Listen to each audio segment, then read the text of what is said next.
the Ellensburg City Council meeting of March 7th to order. The first order of business is to do the Pledge of Allegiance. And do you guys all want to come up here and stand here to do the pledge? We have Girl Scouts. What troop are you guys? 2206? Girl Scout Group 2206 is here to lead the Pledge of Allegiance. Is there one of you going to do that, or are you going to do it all together? Okay. So do you guys want to turn around? Because there are some folks who want to get your picture. Pictures. Okay. So we're going to stand for the pledge, and then the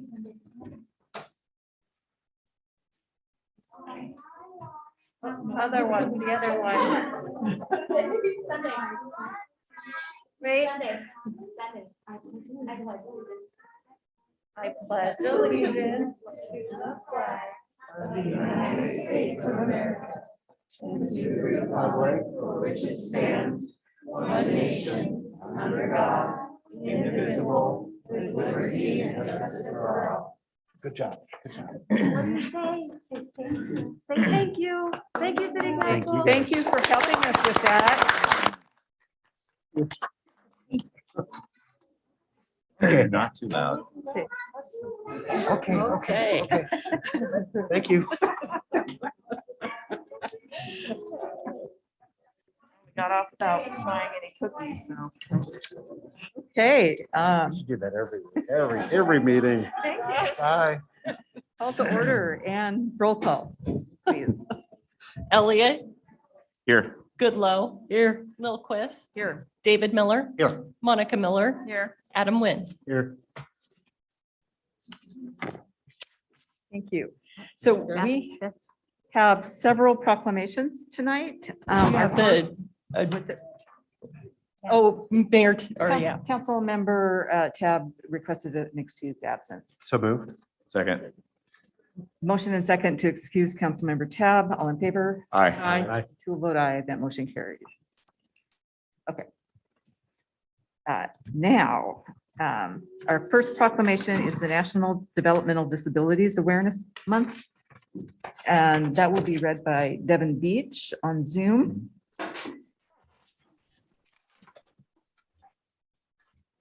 And I should say, Devin is a member of the Kittitas County Developmental Disabilities Advisory Committee with me.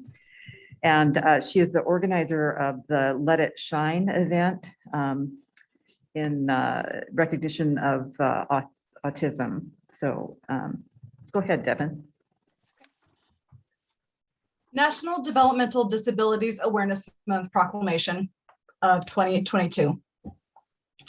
Whereas in 1987, President Ronald Reagan recognized Developmental Disabilities Awareness Month to, quote, increase public awareness of the needs and the potential of Americans who face developmental disabilities and to provide the opportunities they need in order to live productive lives and to achieve their full potential.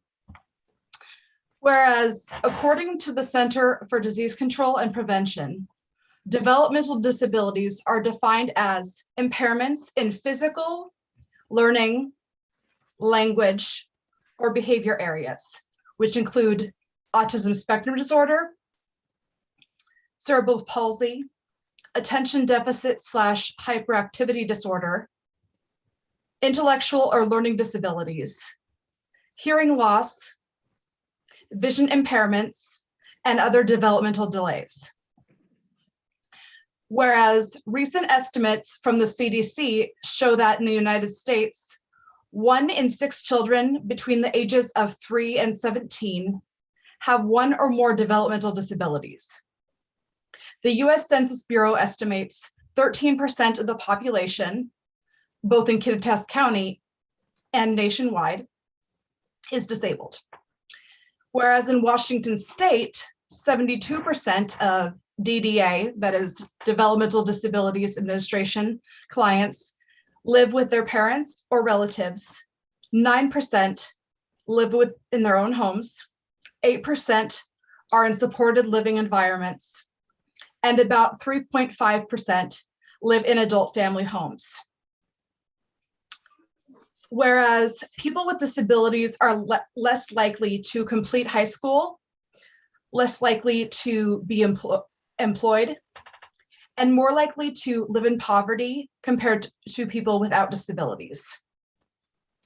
Whereas various state and local agencies and organizations provide programs and services to people with developmental disabilities, such as employment services and community inclusion services, Whereas the mission of Kittitas County Developmental Disabilities Advisory Committee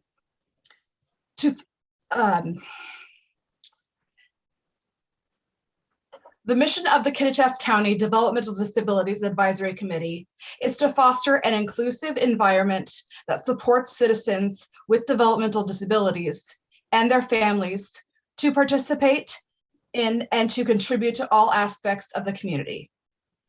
Whereas National Developmental Disabilities Awareness Month can be celebrated and promoted by wearing the official ribbon or clothing with the colors yellow and blue. Now, therefore, the City of Ellensburg does hereby proclaim March as National Developmental Disabilities Awareness Month and encourages all citizens to celebrate individuals with disabilities. Thank you, Devin. Thank you. Moves mayor's signature on the Developmental Disabilities Awareness Month proclamation. Motion and second to authorize mayor's signature on the proclamation. During further discussion, all in favor? Aye. Aye. I too will vote aye. Opposed? The motion carries. Okay, and actually, I meant to announce that we were able to turn on the closed captioning on the Zoom meeting as well as on the YouTube. So folks with hearing loss will be able to actually know what's going on. And there, if you are in the room and need a hearing assistance, there we have those available too. So the next item is the Irish American Heritage Month. And this will be read by Geraldine O'Mahony. Geraldine here. Geraldine is a political science professor at CWU. Should I take off my mask or? I think you can, no, or you can't. You can to speak if you need to. Okay. So Dias Murrigut, Irish American Heritage Month 2022. Whereas Irish American Heritage Month began in 1991 with a presidential proclamation calling upon the people of the United States to a month-long celebration of the contributions that Irish immigrants have made to the United States. And whereas the United States and many nations of the world celebrate St. Patrick's Day annually on March 17th in honor of the patron saint of Ireland. And whereas many Irish immigrants came to this land before the nation was founded, with the largest wave seeking refuge on these shores in the 1840s when the Great Famine ravaged Ireland. And whereas across the country, these immigrants faced callous discrimination, no Irish need apply signs were ugly reminders of the prejudice that disfigured American society. And whereas in spite of these persecutions, Irish Americans fought valiantly in the Civil War and other conflicts to protect the freedom of all Americans and to contribute to the success of this country. And whereas in 2018, 32 million individuals in the United States, about 10% of the population, claimed to be of Irish descent, including approximately 4,915 people in Kittitas County. And whereas Irish immigrants and their descendants have contributed greatly to the enrichment of all aspects of life in the United States, including military and government service, science, education, art, agriculture, business, industry, and athletics, including 9 of the people who signed the Declaration of Independence, 23 presidents of the United States, First Lady of Song Ella Fitzgerald, novelist F. Scott Fitzgerald, astronaut Krista McAuliffe, and author Mary Higgins Clark. And whereas we recognize the Irish and Irish Americans who contributed to building our local community, such as Civil War veteran Patrick Carey, who may have been the first Irish immigrant in the Valley, having homesteaded here in 1873. Early settler Edward J. Fogarty, who is said to have been a personal friend of Abraham Lincoln. William Crowley, who came to Kittitas County in 1889 to become a teacher, farmer, businessman, county commissioner, and sheriff. And Jack Kelleher, who opened Kelleher Motors in 1911 and whose family continues to sell us cars and trucks today.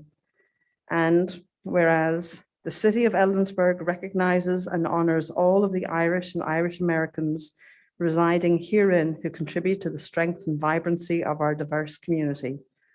Now, therefore, the City Council of the City of Ellensburg does hereby proclaim March 2022 as Irish American Heritage Month in Ellensburg and encourages all citizens to join in this observance with celebration, friendship, and understanding with our Irish and Irish American neighbors. Thank you. Thank you. And I love that you did it with an Irish accent. Comes naturally. That accent, yeah. Madam Mayor, I move signature Irish American Heritage Month 2022. Second. Motion and second for the mayor's signature on the Irish American Heritage Month proclamation. Any further discussion? All in favor? Aye. I too will vote aye. That motion carries. The next item is the National Women's History Month proclamation. We have Michelle Colley. Is Michelle here? Let's see.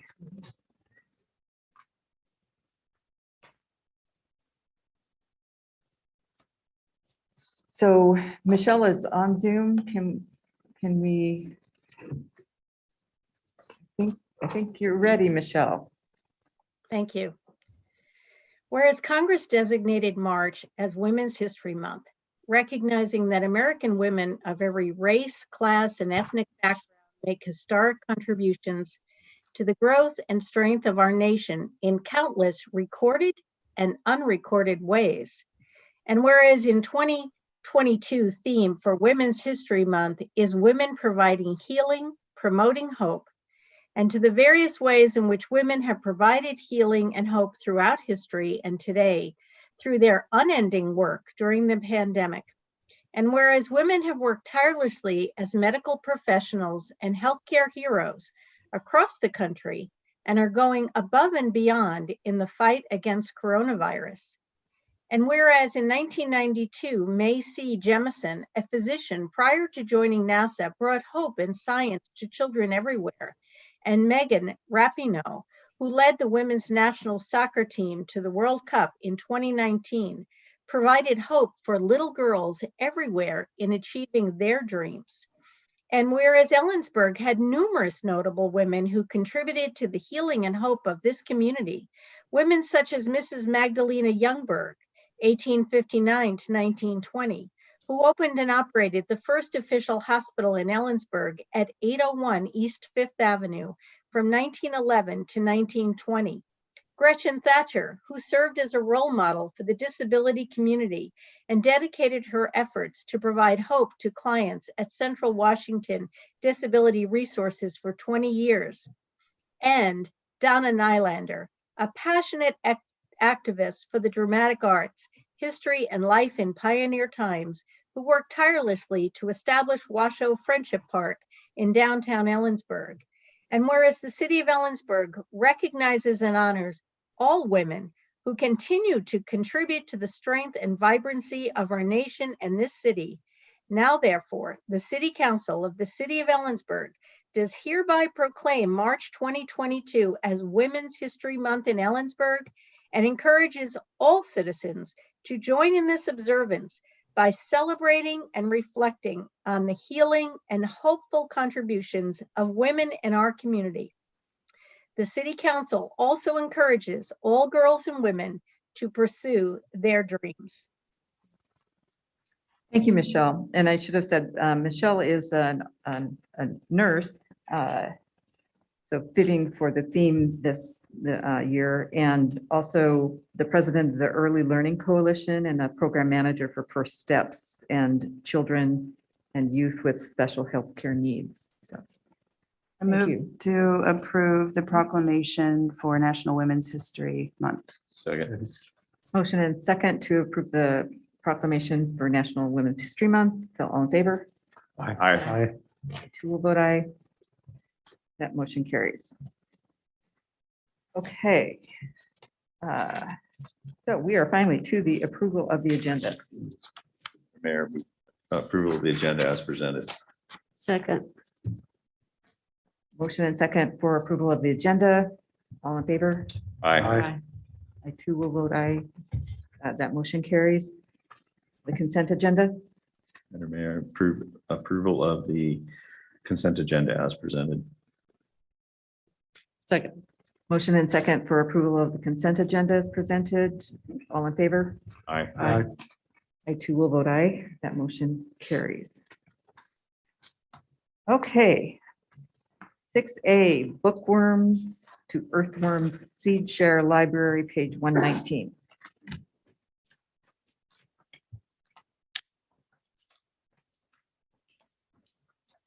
I thought you were going to give us seeds. You gotta go to the library.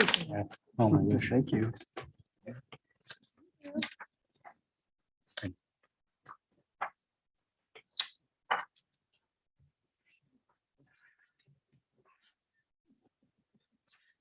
Sure.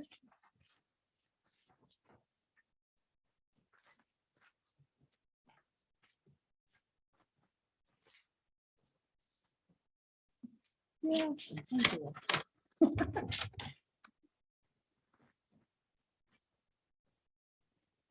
Can you guys hear me okay? Okay. Good evening, Madam Mayor and members of council. My name is Sasha Geis, and I work at the Ellensburg Public Library as a part-time circulation assistant. I've been there for, it will be 7 years in July. I am here tonight to share an exciting new program at the Ellensburg Public Library called Bookworms and Earthworms Seed Share, aka BESS for short. You can find more information about BESS on our website, which is right over here. We have a link to the seed share. We also have QR codes on all of our brochures and signage, so it will take you right to the seed share page. BESS is a special interest program that I have been working on for about 6 years. It's taken that long because my primary job duties are not working on a seed share or in the circulation department. BESS is a completely free resource that can be accessed by any member of our community. You don't even need a library card in order to use it. The goal is for this to be a primarily community-driven program where people can donate non-GMO, non-hybrid seeds, whether they have been purchased or saved from their own gardens. Those who want to donate seeds will fill out a donation form. You can get that either at the library or we also have an online form. The donated seed is then repackaged and placed into our seed cabinet, and that's going to be divided into fruits and vegetables first, and then herbs, and then finally ornamentals like flowers. From there, they'll be alphabetized in bean, beet, corn, etc. So pretty easy to figure out where you're going. We will be providing brochures like the ones we just handed out that give tips on seed saving and also how the seed library works. There are numerous reasons that we decided to have this program for the community. There has been a growing interest in seed libraries and seed shares over the last decade throughout the country. I'd say probably throughout the world, actually. Seed libraries like BESS offer a free, equitable community resource, and it keeps seeds in the hands of people. BESS also gives people the opportunity to try new varieties without the cost of purchasing a whole seed packet, which can range from anywhere from a couple dollars all the way up to $10 and more. I've paid $8 for a seed packet before. And by preserving the diverse seed varieties, we also help to ensure that we have crops that are adapted to the local environment, as well as more disease resistant. Seeds, especially many of the heirloom varieties, often have their own stories. Some seed varieties have been continually planted by families for generations. Many immigrants brought seeds from their homelands with them when they traveled to new homes.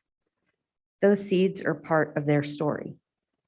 Seeds and the plants that grow from them often contain memories, from a favorite fragrant flower growing in a summer garden to meals prepared with garden produce, families gathering together to preserve harvests. So there's really no better place for a seed share that contains all of these seeds with their stories and memories than a public library that is the quintessential place for stories and memories.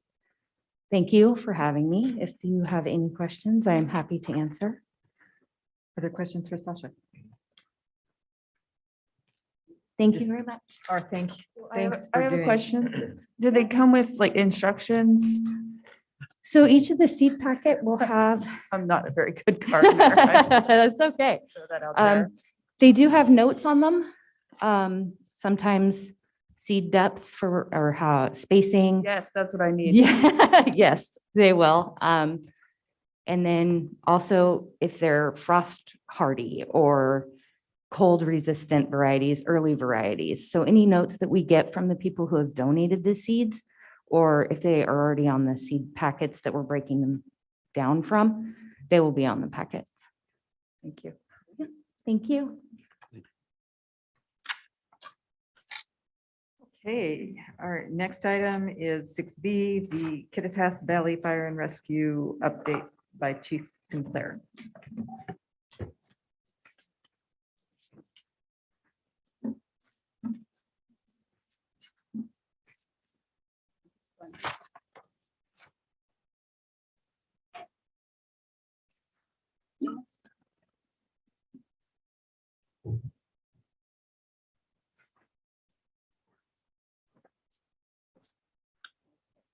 Go back.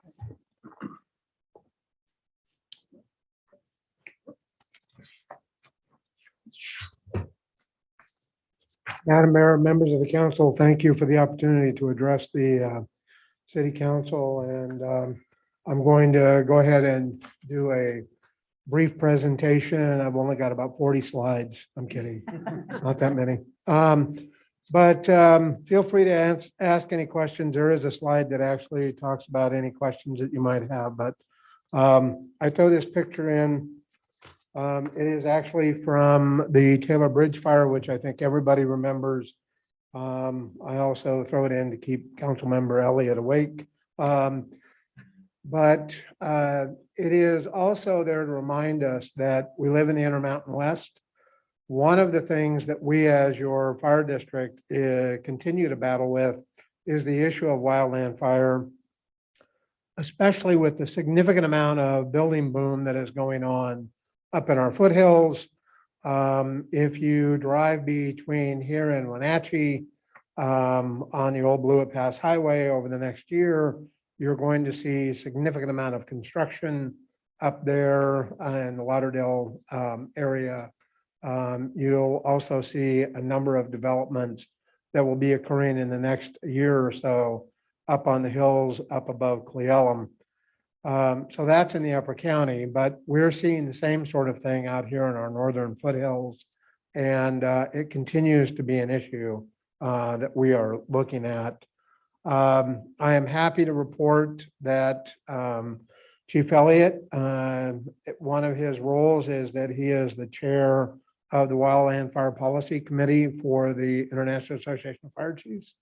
And he was able to get a grant to do some mitigation work that hopefully will wind up being a template for work in the future as we look to mitigate some of the wildland fire problem. So that not all of the council members were on the council. Actually, only Mayor Lilquist was on the council when we formed KVFR with the city of Ellensburg by vote in 2006, moving into Kittitas County Fire District number 2. So that you understand, the fire district is its own entity. It is its own junior taxing district, has its own elected officials. It's about 280 square miles, and it covers pretty much all of the valley floor. It goes up into the foothills, as you can see, and this little piece that's off to the side is up Monastash. And then our EMS so our fire protection footprint is about 280 square miles.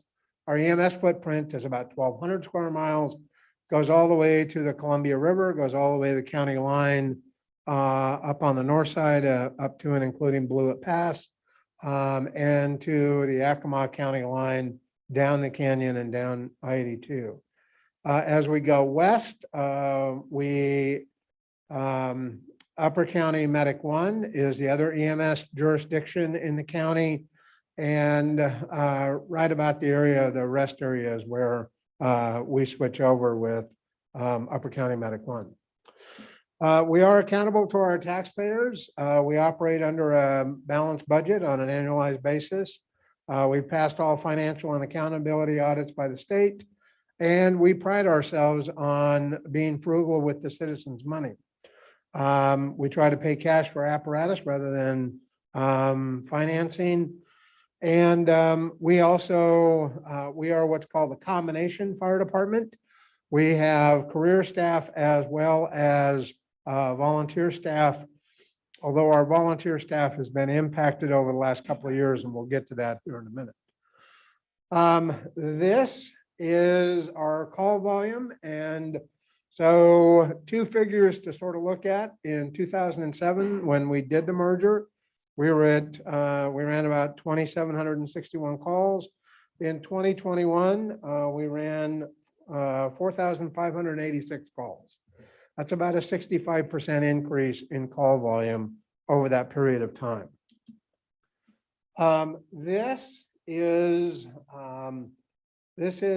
essentially what our tax collections, this is our assessed value from 2008 to 2021. And one of the things that you'll notice is that as we went through the Great Recession, from 2008 to about 2018, we were fairly flat. And then it started going up. That is also consistent with the significant building boom that we are experiencing here in the county. And certainly the city of Ellensburg is experiencing that. But we went almost 10 years with very little movement on the AV side and also on the tax collection side. So we obviously operational costs went up every year. And so where we are currently is this, and we'll make this available so that all of the council members can study this. But what this does is it goes back to 2003 and charts what the AV is, what the mill rate is, and what the tax collection is. I know that one of the questions is where we're at relative to the mill rate and whether or not we're going to do a levy lid lift. And I don't have an answer for that because the Board of Commissioners hasn't decided. I will tell you during budget time, I did recommend to the board that we go out this year and look at a levy lid lift. And I'll explain to you why that in just a moment. So currently in 22 figures, we're at about 4.3 billion in assessed value. You will notice that our tax rate, we're authorized at $1.50. We've lost about 25 cents worth of that. And so our general levy is down to, we'll collect about 5.5 million this year from general levy. We do have some other sources of income. We do run a transport service, and our transport service does generate about 1.5 million in revenue. And then we also have what's called GEMT, which is Ground Emergency Medical Transport. It is a federal program sent to the state that reimburses the additional expense for Medicaid patients. Medicaid patients pay about 28 cents on the dollar. So it helps bring that up. And we do that on an annualized basis. But that 25 cents for the district equates to $1.1 million in 22 that we won't collect. And if we have that continue to go forward, so last year we didn't collect about 800,000. The year before that, it was 600,000 because we've been seeing such growth that the inflator isn't able to keep up with that. So that is the reason why the Board of Fire Commissioners will examine this and take a look in May as to whether or not we're going to put the levy lid lift back on the ballot. It was very confusing last time with the 103%. And so what we're looking at is just doing a simple lid lift and potentially going out to the community every 2 to 3 years to be able to do that as we experience this significant building growth. COVID impacts. Everybody has been impacted by COVID. Run volume in 2020 actually fell a little bit during the inertial phase of COVID as everybody started working from home and we shut the community down and shut the state down and shut the nation and the world down. But we have rebounded, as you will see from our numbers. Our 21 run volume is significantly up. It's not just the raw numbers, it's the fact that during COVID, because we're the principal transport agency out of our local hospital, and our local hospital is a critical access hospital. So a significant amount of transfers go outside of the county. What has happened with COVID is that traditionally 50 to 60% in the old days would go to Yakima. We suffered a hospital shutdown in Yakima, so fewer people went to Yakima. More people were going over to the King County hospitals. But what happened with COVID is that a lot of our traditional destinations got tied up, and there were a lot of places that could not because they were already filled with COVID patients. So one of the changes that has occurred in this last year is that we have spent a lot of time sending medic units to non-traditional destinations, down to Chehalis, down to Walla Walla, different places that we would normally not go because that's the only hospital bed available. And as our part of the overall healthcare system, we have been working very hard with the hospital to make sure that we're a good partner with that. But it has been difficult at times because of the fact that obviously the pass closes, we've got road closures, and they have stepped up the amount of times that they use the air medical services. And then there's just times when we're so busy and there are so many transfers out that we have to delay that transfer. So we work very hard to maintain good relations with the hospital, but it's been challenging this last year. Staffing impacts, a lot of agencies, certainly all of the state agencies, well, I can't say all, but many of the state agencies did not offer exemptions or accommodations.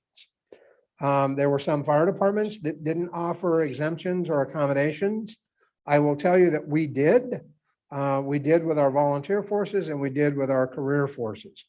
We have 2 of our career firefighters that received exemption, and we have accommodated them because it was in the best interest of the community to not have us lose those very valuable members of our fire department.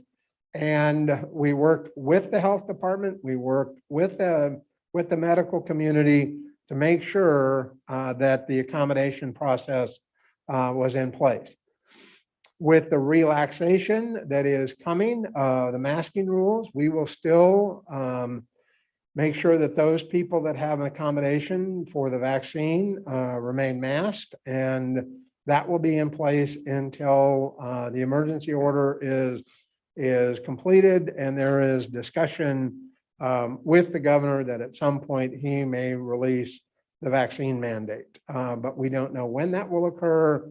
I know that some of the neighboring states are doing that, but I heard Governor Inslee on the radio as I was driving here saying that it's too early for the state of Washington to do that. So one of the things that did occur, and I'm going to get into staffing here in just a moment, is that we have a program called the Reserve Program. They're paid on call firefighters. And COVID pretty much wiped that program out simply because of the fact these were EMS personnel that come in and assist us with handling EMS calls. And we had a number of our EMTs that were unable to continue to come in and risk their full-time employment by being exposed to COVID. So they chose to stay away. So we have had staffing impacts. Right now, we are a paramedic position down. We are testing on the 11th. We gave a test last month. And we did hire one paramedic off of that testing process. We had 4 people apply. And to put that into context, 5 years ago, we would have 30 or 40 people apply. We had 4 people apply. We had 1 show up on game day, and we wound up hiring. This testing process that we will do later this week, we had it opened up. We have 2 people that have applied, and we will test both of them. And it is my chief colleagues across the country are running into this. There is a national shortage of paramedics. There's a national shortage of nurses. And I don't see where that's going to get better anytime soon. But it is something that we are continuing to face and continuing to work hard to shore up. So when we did the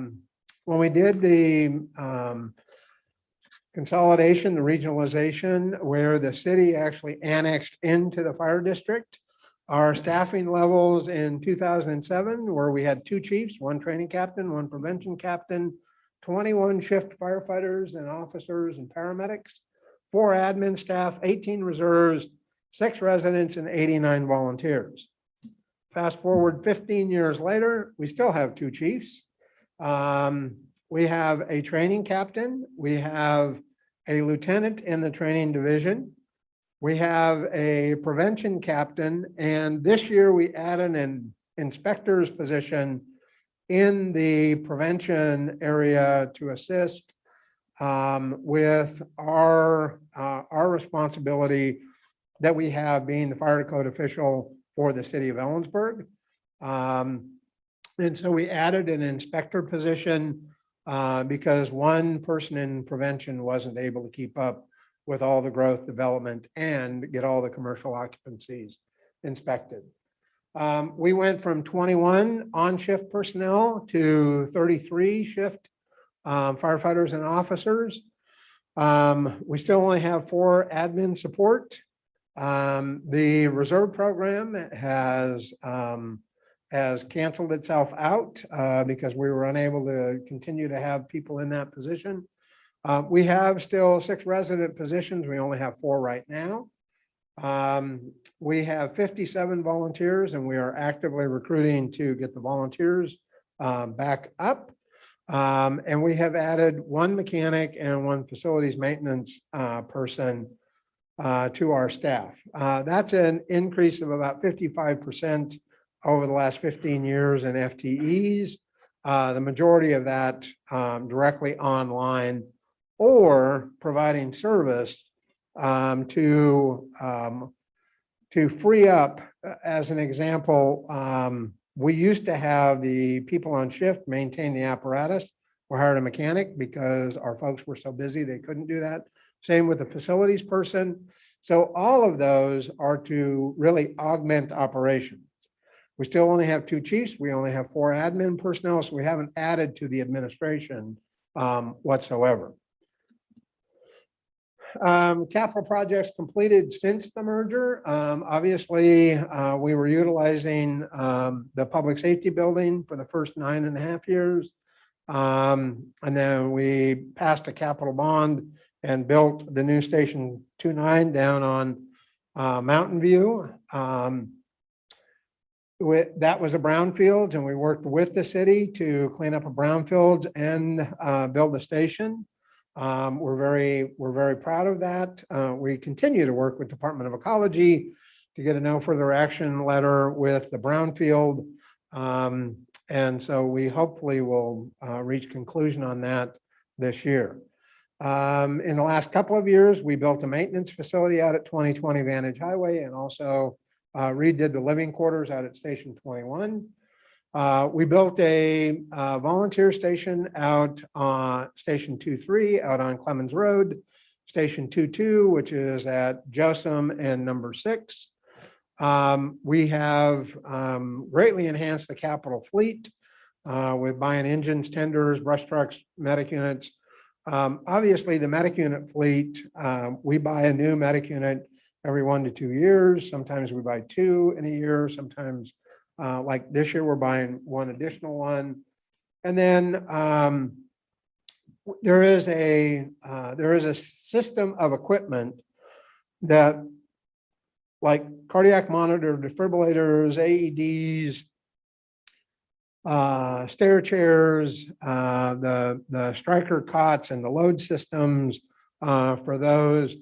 And all of those now are owned by a company called Stryker. So this last year, we entered into an agreement with them, a 10-year agreement so we've got 6 monitor defibrillators, 6 striker cots, load systems, stair chairs, all of those different types of things.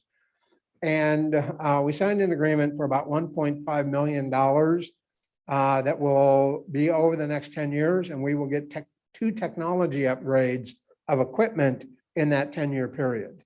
So what we did by doing that, and it's a system that we're trying to look at other ways to apply this, but what we've done is we've locked in 21 prices for the next 10 years for our technology upgrades. Medical equipment is expensive.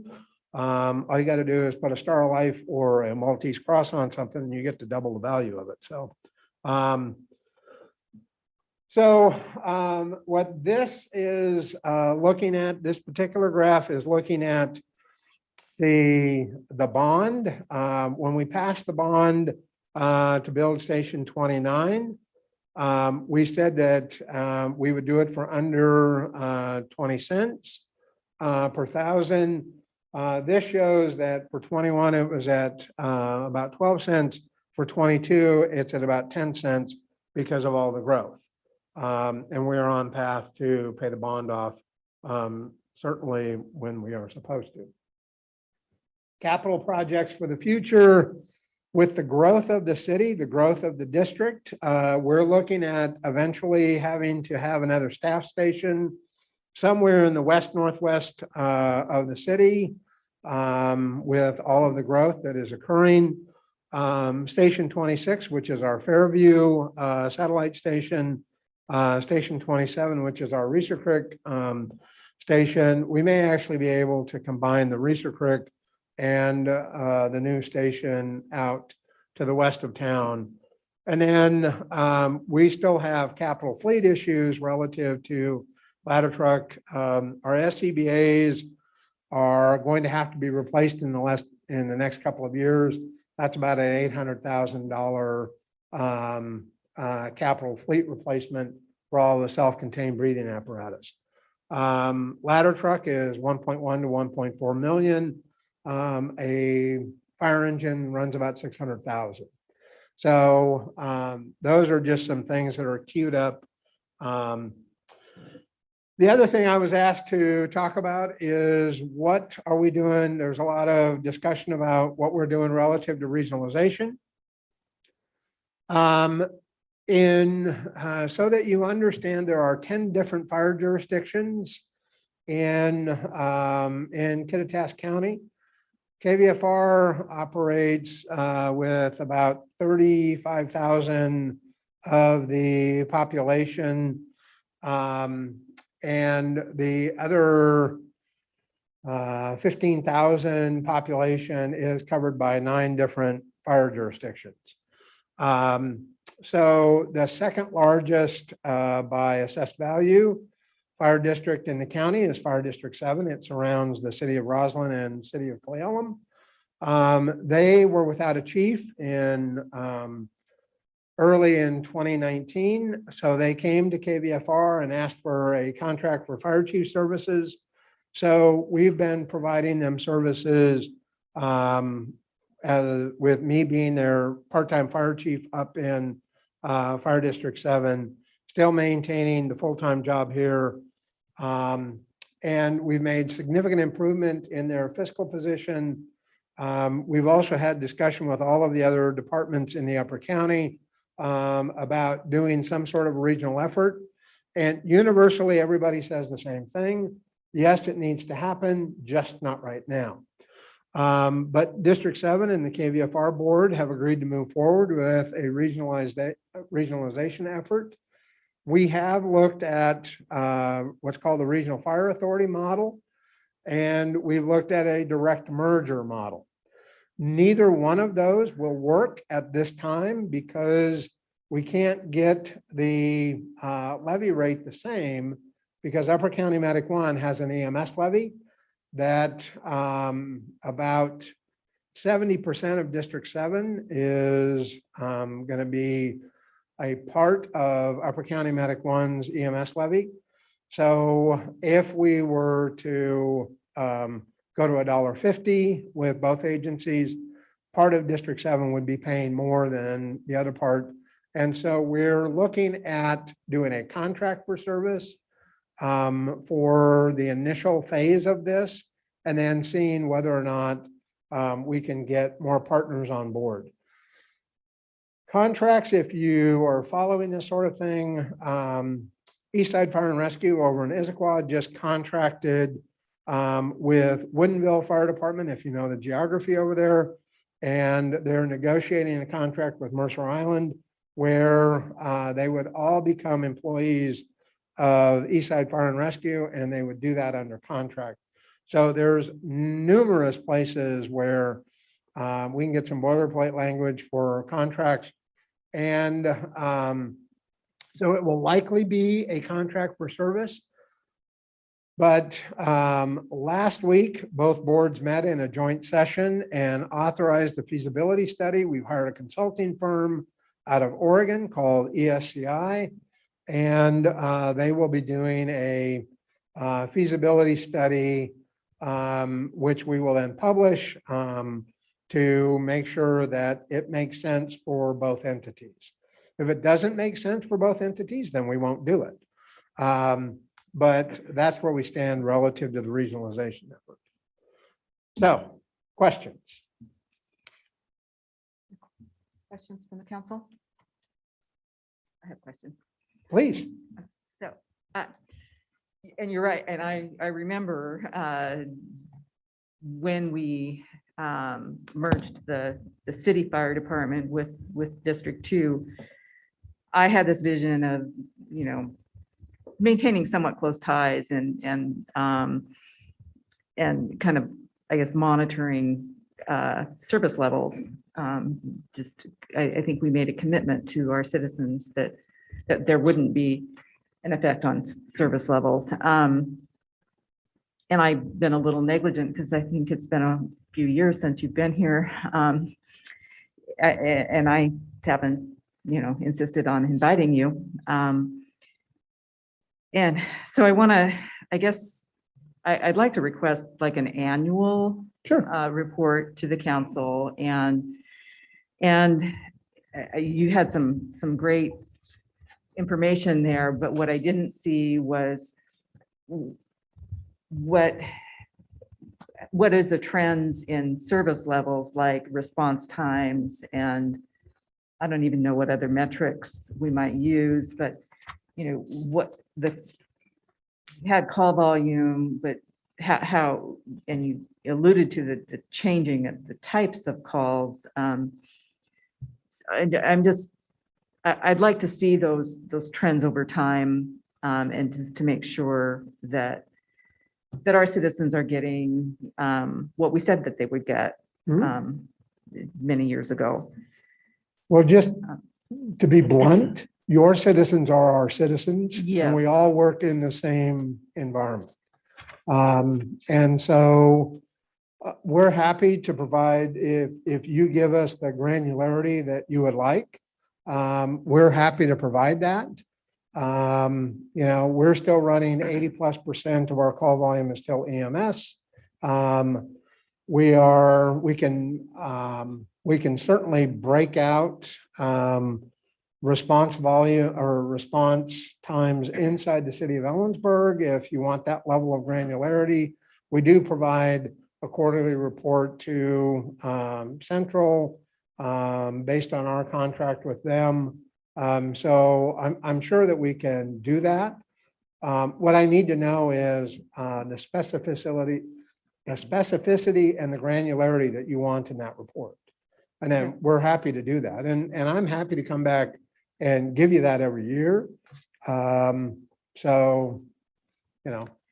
Okay, yeah, I think the last annual report we had with that kind of information was like 2017. Yeah, what happened is that we stopped creating an annual report for a couple of different reasons. One of which is that although it was great interest to you, Mayor Lilquist, we didn't find a lot of other people that were all that interested in it. And there's a fair amount of staff time that goes into that. So that's the reason why we stopped. As I said, our call volume has gone up 65%. Our staffing has increased, but it isn't increased really to keep up with the call volume. The complexity of everything that is going on, our operational costs continue to go up. And so just like you as the city are faced with making hard choices and triaging thing, that's the sort of thing that we've had to do as well. So I know Councilperson Elliott. So I just wanted to add, and from the city's perspective, the delivery of emergency services and actually many municipal services is actually easier in densely populated areas and it tends to be that those densely populated areas can become a subsidy for less densely populated areas in the community. And from the council's perspective, I guess we're just concerned that, you know, obviously the greater good is important, but the council committed to a merger, you know, with the intent, and largely it's been successful, that the service level would stay the same or improve, as would sort of the value for the tax dollars that we're spending. And that's sort of what we're looking at, is we just want to make sure that, you know, Ellensburg is really the population nucleus here, and the service delivery here is obviously subsidizing services outside the city. That's sort of understood, but we want to kind of define it and be able to track it so that if the trend line starts moving hard in the wrong direction, that we're accountable to the community still. Obviously not directly, but still indirectly for fire and emergency services. And, you know, the city has options moving forward. And we just want to make sure that the community is well represented in this process, that the people that live inside the city have a voice in the decisions moving forward. Yeah. Well, and again, the people that reside in the city all vote for the fire commissioners. We have our own standing board of electeds. And I'm happy to come in and provide information to the council. If you've got other questions or other feedback, I would invite a representative from the council to come and address the Board of Fire Commissioners. Because what I wouldn't want to do is have the city council getting into a place where they're stepping on the toes of the fire commissioners, other elected officials. And I don't think that's the council's Not intent, the intent. but you know, the council doesn't direct the school district. And the school district has its own elected officials, the same way with the fire district. So we're happy to answer any questions and provide information for you. But I actually have a board of elected officials that I report to. I do understand that. I'm looking for the information on a Sure. more regular basis so that Sure. that we can just track things. And again, it's my fault that I haven't, because it's available, except the annual report with the Yeah. statistics the numbers that I would like to see. Yeah. Um, And again, if you can provide the granularity for that, we'll make sure that the council gets that. we'll work on Yeah. what we want to know. So just one more question on the contract for services for your potential merger with District 7. You said that you're going to make sure, you're going to hire a consultant to make sure it works for both entities. Mhm. And my question is, what does that mean? What are you measuring? What are the metrics that say whether that works or not? And for our citizens, I want to know that the service level is not going to be compromised. Well, and again, one of the advantages of doing a contract versus a direct merger is that the money that is created in both districts is going to stay in both districts. There will be a level of higher end functions that won't be duplicative. So there will be some cost savings relative to administrative costs, but certainly all of the operational costs and there's also advantages in buying power and things like that. But we're not looking at doing anything that is going to lower the service level for either district. Both districts are in significant growth spurts, and we are going to have to add personnel, equipment, facilities in both organizations. So, you know, what would happen if we were 10 years from now, all one fire agency from the top of the pass to KVFR? That gives you a level of buying power and non-duplication of service. And I can just give you a couple of examples. Relative to capital facilities, there are a number of fire stations that have been built within a half a mile of one another in the Upper County. It's inefficient, and it isn't spending the people's money wisely, but it's because we've got too many different jurisdictions. That's what we're looking at, is effectiveness and efficiency. Relative to the report, I can send to the city manager the report that we're going to have them do so that the council can look at it. And we'll give you the report when they are finished with it. As far as that, we want to be transparent in this process. So we'll give you the product that is completed with the report. Okay, I appreciate that. Thank you. Yeah, you bet. Any other questions? Right. If you got other questions, feel free to reach out. You know how to get a hold of me, and thank you for your time. Okay, next is another presentation, Centrifuges semi-annual report. I saw Margaret.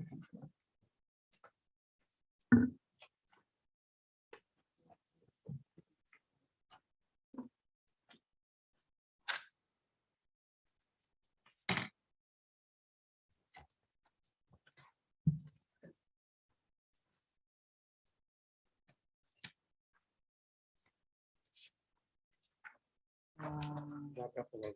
I don't think I see it. One more up. Oh.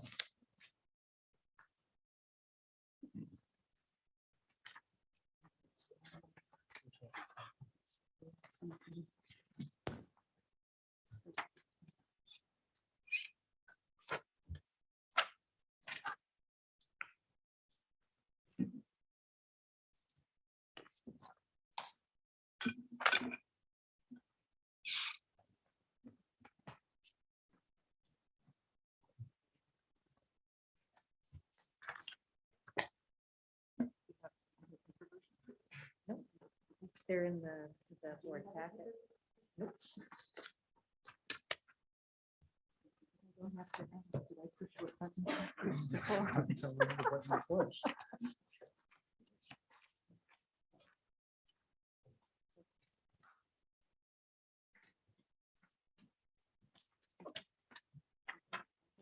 Folder. Have an overhead projector anymore.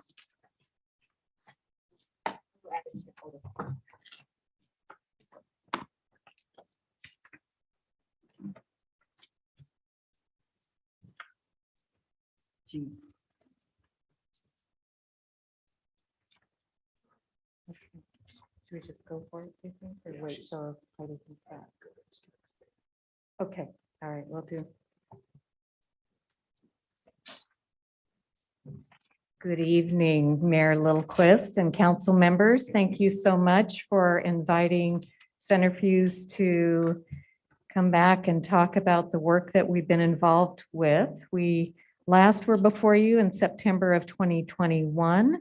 And so the information we'd like to share today includes fourth quarter of 2021 through the first couple months of 2022.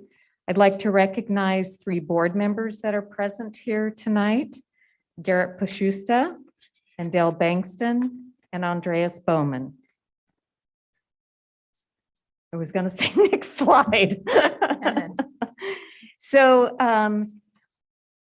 who we are a public development authority, and we will continue to be a public development authority, and a 501c6 who seeks to recruit businesses that align with the Ellensburg community and connect them with the resources to create quality jobs so that we can raise the area's median income. We were created by city ordinance in 1993 under the name of Ellensburg Business Development Authority. Our charge at that time was to provide small business development. Over the years, we've transitioned from a property manager to rebranding our organization as Centrifuges. We're the entity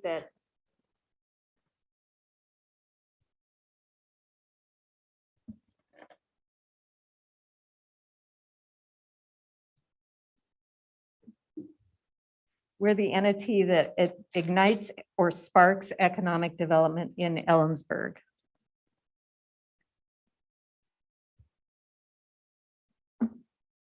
So down arrow. So you're right there. Yep. And then start from here.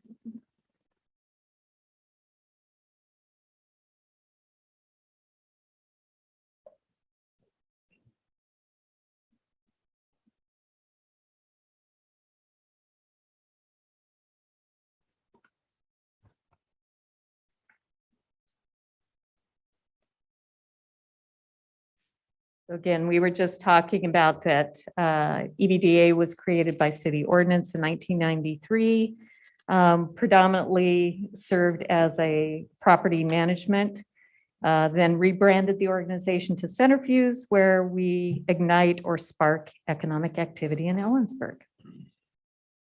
Our primary sources of funding, the largest is from tenant rental income of the building that we have out at the airport, followed by our .09 grant funds, and then the funding we received from the city of Ellensburg. The first of each year, we elect a new slate of officers. And so Garrett is our chair, Andreas is our vice chair, Grant Clark will be our treasurer forever, and Dale Bankston is our secretary. So I'm going to move from who we are to what we do. So we've had some recent communication at the end of the year with council. We talked with you about how we connected a site location firm with resources so that they could confirm through a field visit the availability of workforce.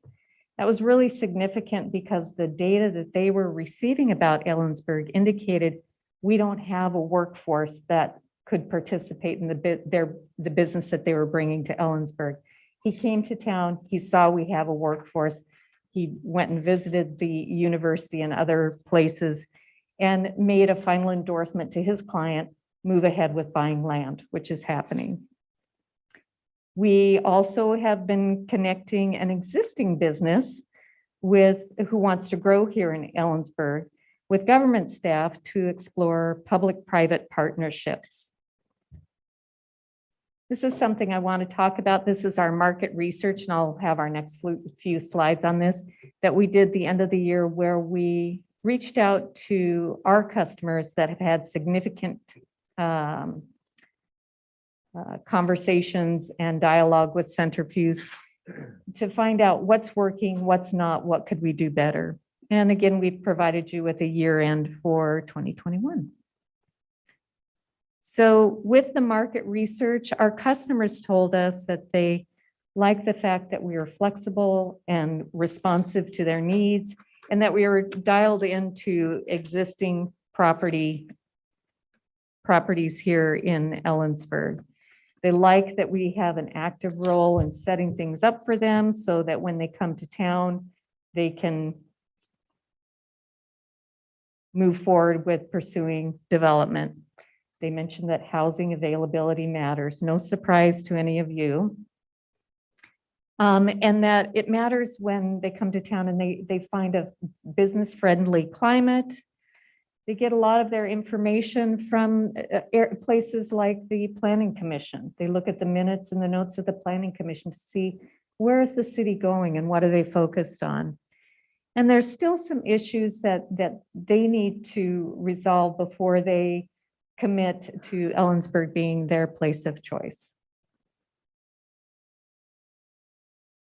So how can we do better? So many people are focused on the digital experience. So we need to do a better job in terms of our website. We need to do a better job in terms of providing Ellensburg specific data. And these are some of the things that we're going to be undertaking in 2022.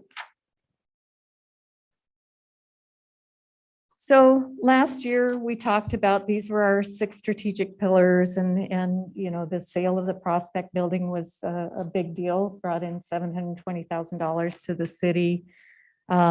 We also have spent a great deal of time focusing on our local businesses and connecting them in ways that are meaningful for them, and tracking on the government, the legislature, and what was happening. So I'm going to move from 2021 to 2022.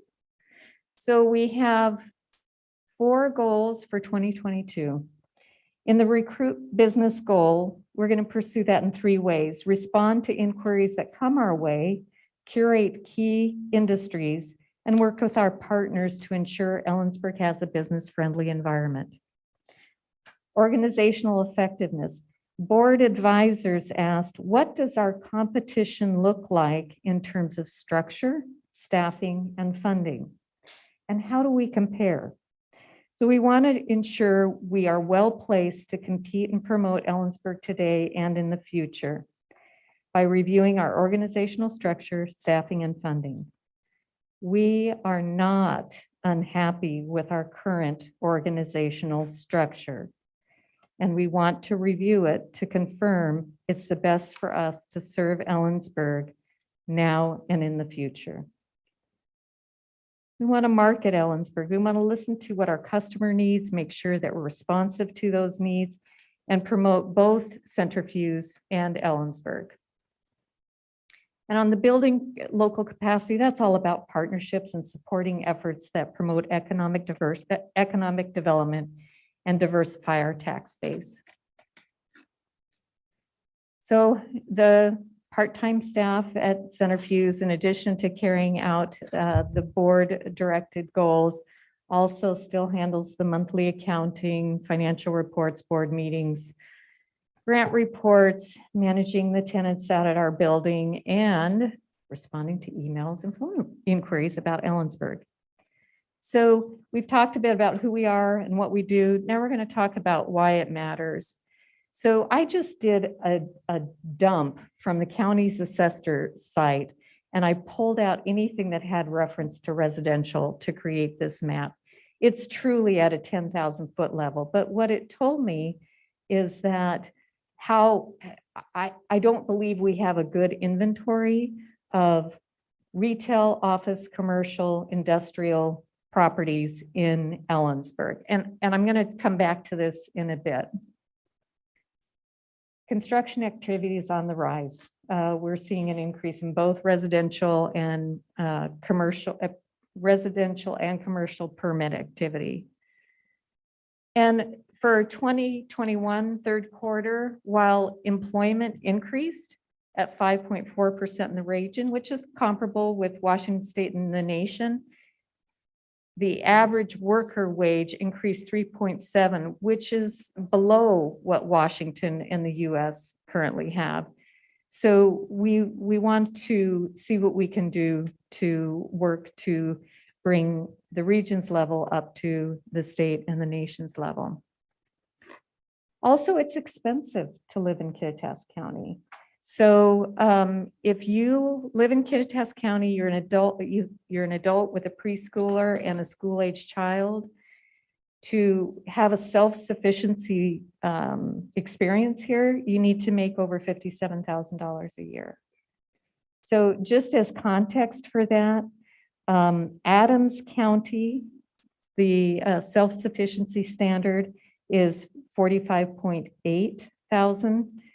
Franklin County, 45.8, Grant County, 43.7, Yakima, 52. We are comparable to Lewis County, which is Chehalis. Lewis County is 57,920. So if these are 2020, this is 2020 data. So in 2020, the minimum wage was $13.50. If you had a minimum wage job, you would need to work 82 hours a week to meet that 57,662 if you were an adult with a preschooler and a school-age child. So that's why it matters, why our work matters. So now I'm going to talk a bit about some of the results, and these are just the first couple months of the year. So as far as business recruitment, we've identified key industries. So we used a couple of filters to identify key industries that would support a high-performance economy. One was that there was a potential to create quality jobs with living wage. And the second one was that there were synergies with existing regional assets. So the 5 key industries that we hope to target are healthcare, technology, construction, light industrial, and distribution warehousing. The second item there relates back to that zoning map that I created. I just completed a week ago and submitted a grant proposal to the USDA whereby we would, when funded, we will be able to create a comprehensive baseline of buildings and land in Ellensburg, and also take a look at what are competitive lease prices, what are sale prices, $2 a square foot, $3 a square foot for vacant land, what is it? So we'll have a baseline by which we can tell our story a bit better than we can now. Again, on the organizational effectiveness, we want to ensure our competitive position in Washington's economy. In the past 2 months, we updated the executive director's position description, and we affirm our current organizational structure places Centrifuges in the most competitive position today and in the future. So for marketing, we are launching a Start in Ellensburg website. So I found out at 4 o'clock today, it launched. So you can go type in startinellensburg.com. And really the nexus of this has been something that's been on the drawing board at Centrifuges for over a year before my time, to kind of have a roadmap to help people navigate our community and getting a business started. So it has 5 steps. You know, you want to make your plan, do a business plan. Is what you're planning to do compatible with the city's comp plan, thinking about population change. The second step is identify what's needed. Do you need to be a certain place in our community? Do you need to have a certain size of land or size of building? What are your utility specifications? And what's the current and future business climate here? Step 3 is looking at the labor trends, environmental and historic, development standards, and the like. Step 4 is things to consider. So you've located your property, you've made an initial assessment.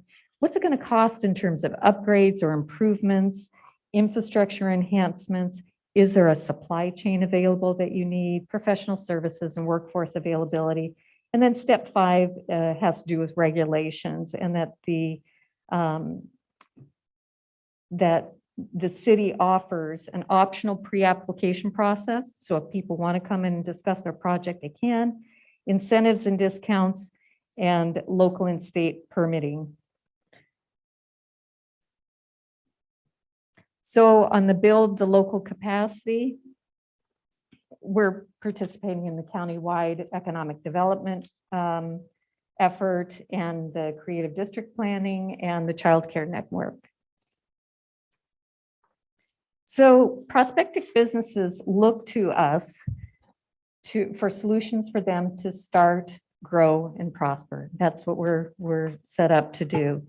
So these are just some noteworthy connections that I wanted to put up for you. So if there are several businesses that are interested in locating here, they are still interested in locating. If all of those were realized, we'd have 1,000 new jobs. Quality jobs, living wage jobs. There's a number of local people that want to start businesses, and we've been working with them in terms of business planning and site location. And then we're also working with existing business owners if they have space available and they need a tenant to connect, and we have a tenant that's looking for space, connecting the two. So again, this is our Start in Ellensburg website. I encourage you to go out and take a look at it, since it went live at 4 o'clock this afternoon, and click on the various buttons. It contains not only kind of those 5 steps to getting started here, but an interactive map that you can click on different zoning layers. You can click on adding in parks and schools and trails. So, and the opportunity zones. So it's fairly comprehensive. it was developed in conjunction with our customers, with our developers. We wanted to make sure that what is on this site was driven by what they needed in order to start and grow a business here. So our future focus for 2022, what do we aim at? For our business recruitment goal, we want to increase the businesses that come here that are well suited to our community and that raise the median wage. For organizational effectiveness, we want to make sure that we are well positioned today and moving forward with our partners here in Ellensburg. For marketing, we want to be sure the word is out in terms of Ellensburg and Centrifuges, and then continue to build mutually beneficial and supportive environments with our partners. So we will continue to be focused on business growth, attracting quality jobs. We always are looking at that long-term lens, because someone that comes and expresses an interest in a property, it may take 3 to 5 years before the doors open on that facility. And we recognize that our partners, including city and city council, are critical to our success. That's all I have. Thank you so much. And I'd be happy to take any questions. Thank you. Are there questions for Margaret? Nancy? Margaret, I do have a question, and it's kind of a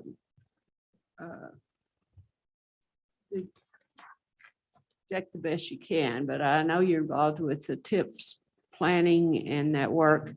Are you seeing ways that Centrifuges and your goals and your mission and your focus areas are going to be able to complement the report that comes out in terms of strategies for growing the economy in our county? I believe so. I mean, at our last meeting, I'll give you an example. At our last meeting, when we were talking about what are some of the focus groups that we want to have to learn about what's happening in Kittitas County, raised my hand and said, hey, please include our 5 key targets. And they said, absolutely. And I've been helping feed them names of people that could serve on those. So yes, I think it is a complementary effort. And I'm really looking forward to seeing what they come up with in September. I'm excited. Good. Thank you. Question or a couple. You mentioned that 5% of your income is fee for services, and then later you mentioned something called white glove service. I was wondering if those were connected and also what they were. Okay. Yeah. So we just started this last year, towards the end of last year, doing basically some contract work. So that's the fee for service work, is offering the skill set that I have or that we have within our board or our organization to others on a contractual basis. And again, it's pretty small right now. The white glove service has to do with kind of being a one-stop shop. So if someone comes to me and says, well, we're needing to have this many acres and located here, and we need this kind of workforce, they don't have to go several places. They come to Centrifuges, and then I connect them with those places. That's especially valuable for people that don't live in this community. And we are getting increased interest from people outside of our community that want to join our community. So it has to do with being very careful at my listening in terms of what they're looking for, and then helping connect them to whatever that might be. Okay. The follow-up on the fee for service, like what is an example of that skill set you're referring to? We did a contract for grant writing. Okay. For a nonprofit or? For Kittitas County. And when you mentioned being one-stop shopping, that was one of my follow-up questions too, is what is your relationship with other organizations that are sort of offering synchronous services or services that overlap, like the EDA and the chamber? So a great question. I'm finding that those are more handoff points than competing points. So Brenda and I have talked about several opportunities to work together in downtown. And most of those businesses that are going to be downtown, there's what, about 200 businesses when everything's full. There's 14 plus 100 businesses in Ellensburg. But most of those 200 businesses are retail jobs. And again, our focus is on raising the median wage. So our focus is more on a different job type. Retail tends to pay minimum wage. But any chance I have to complement what she is working on and vice versa, that's been just seamless. It's been wonderful. Does the chamber has a person that you can go to if you want to start a business, right? Yes, they Okay. have the Small Business Development Center. So those are options. So if someone can choose to work directly with Centrifuges, or they can work with, it's nice that there's variety there and that people can make a choice. And are we involved financially with those services with the chamber? Not, that's the Small Business Development Center. Okay, that's okay. I Thank have you. a tourism contract with the chamber, but not business. So the SBDC is predominantly funded. It's predominantly funded and operated by Washington State University Extension. Thank you. Trying to connect all the dots. Yeah, no, I understand. So I have a question or maybe a thought, and first I'm excited to explore your new website. It occurred to me, you had a number of metrics throughout your presentation, and that kind of I'd like the council to be able to kind of track our economic health and maybe have a conversation about what metrics to use and to look at that over time, those metrics over time. And I thought the slide on, how much it costs to live here, is an element of that as well. That was a good slide.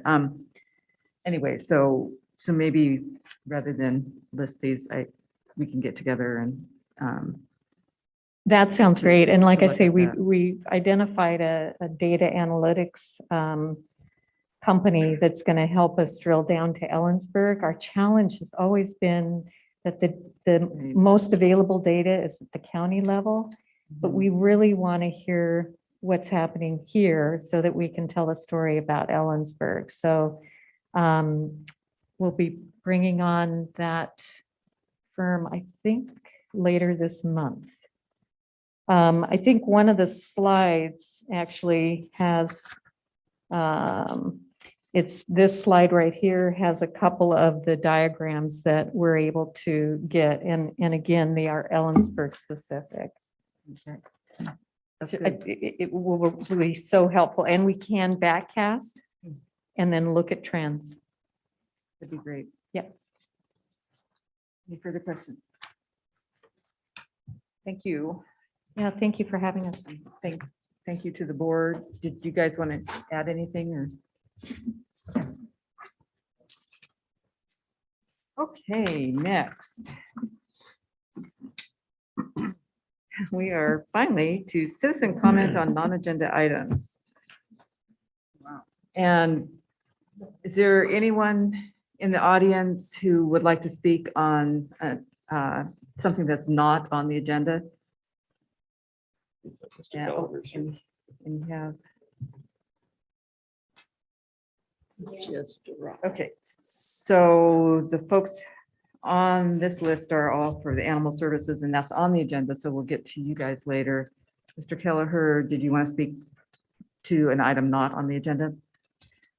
you would please approach the lectern.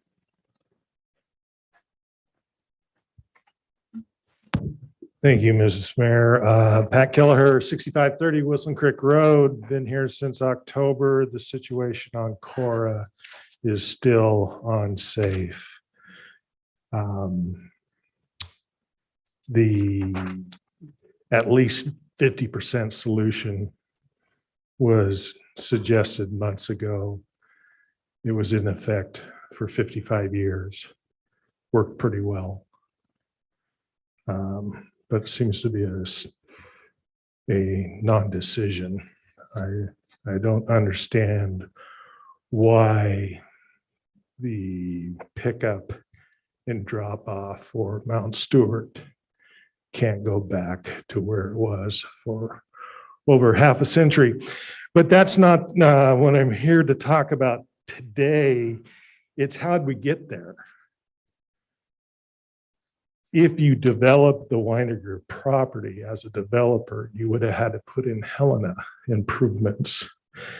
The school district in 2018 bought the property for a little over $700,000, passed a bond later in 2018 to build 2 schools. Then when they finally studied the issue, they determined they need $6 million worth of improvement to develop the property. That's at fault of a school district in project planning. That's why developers walked around that property for decades, along with also some other issues with it. But they go, hey, if I'm going to build an apartment building there, I'm going to have to improve Helena.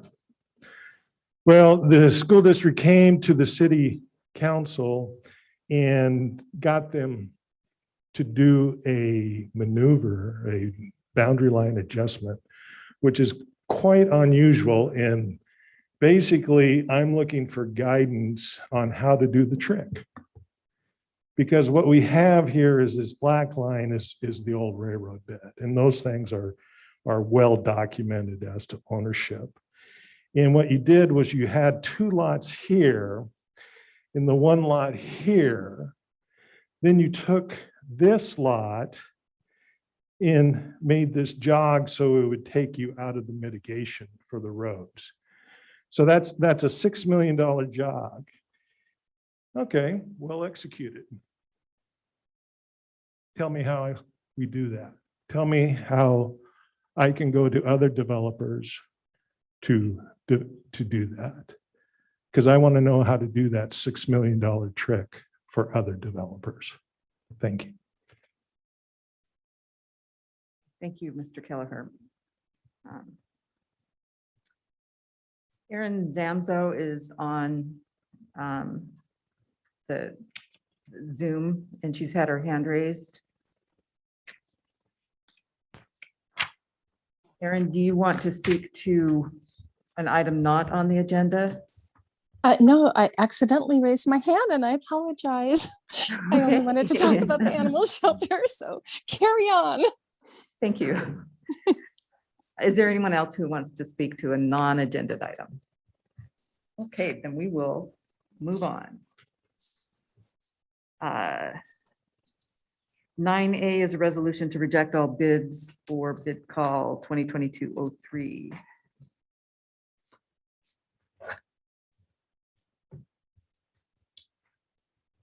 Good evening, council.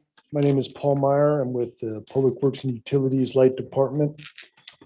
On January 26, staff advertised bid call 2022-03 for the purchase of distribution transformers. On February 16th, staff received and opened 2 bids for those transformers, one from WEG Transformers and the other one from General Pacific. After review of those bids, it was determined that both bids had exceptions to bonding requirements, liquidated damages. They had cost escalation clauses, and they were both missing documentation that was required to be submitted as part of the bid. Due to this, staff has deemed that both bids are non-responsive and asks council to adopt the resolution deeming all bids for bid call 2022-03 distribution transformers as non-responsive. Any questions? Questions? Madam Mayor, I move resolution 2022-9, rejecting bids for the distribution transformers. Second. Motion and second for resolution 2022-09. There, any discussion? All in favor? Aye. Aye. I too will vote aye. Opposed? That motion carries. Thank you. Thank you. Next is item 11A, the Ellensburg Animal Shelter and Control Services report.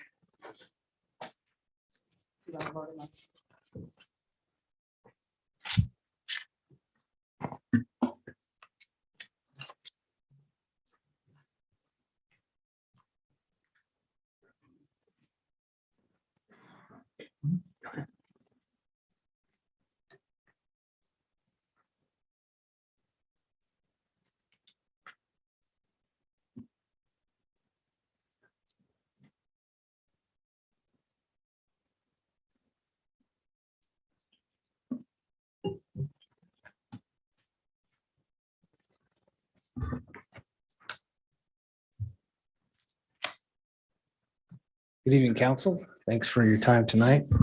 My name is James Weed. I'm a captain at the Ellensburg Police Department. As good stewards of the public dollar, it's incumbent upon us to periodically examine our operation to ensure that the most efficient use of resources is occurring within our operations.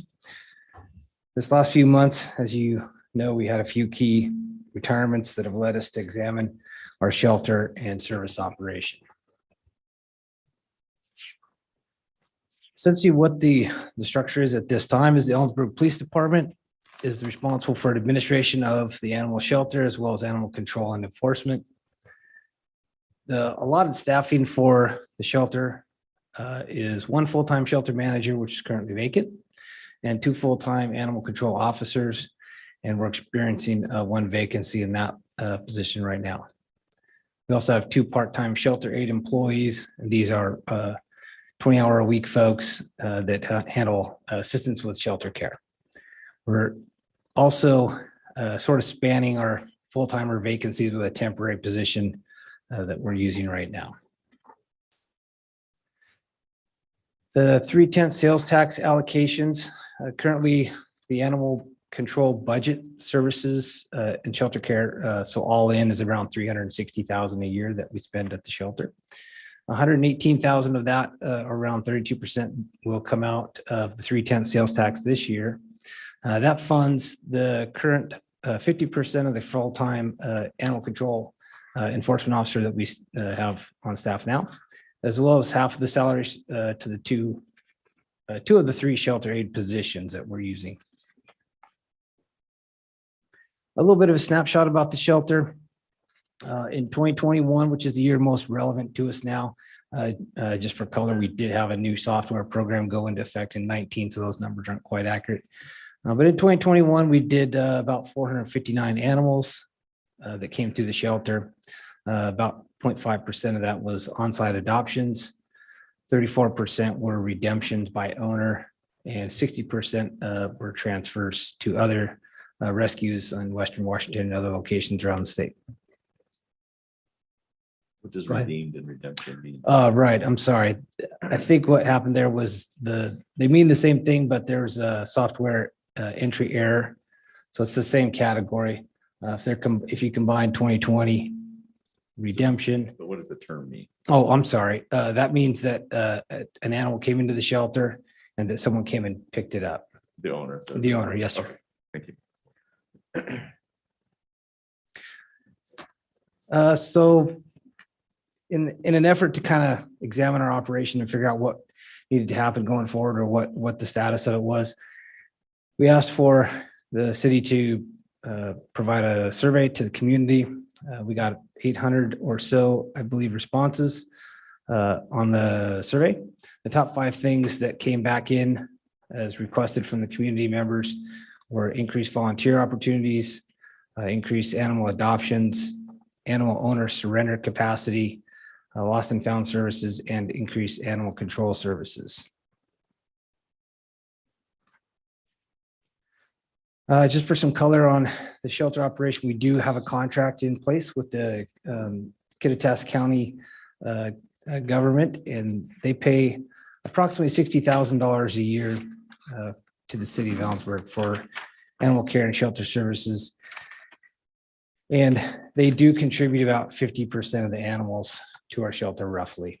In 2021, that was 459 total animals. A little bit about our facility.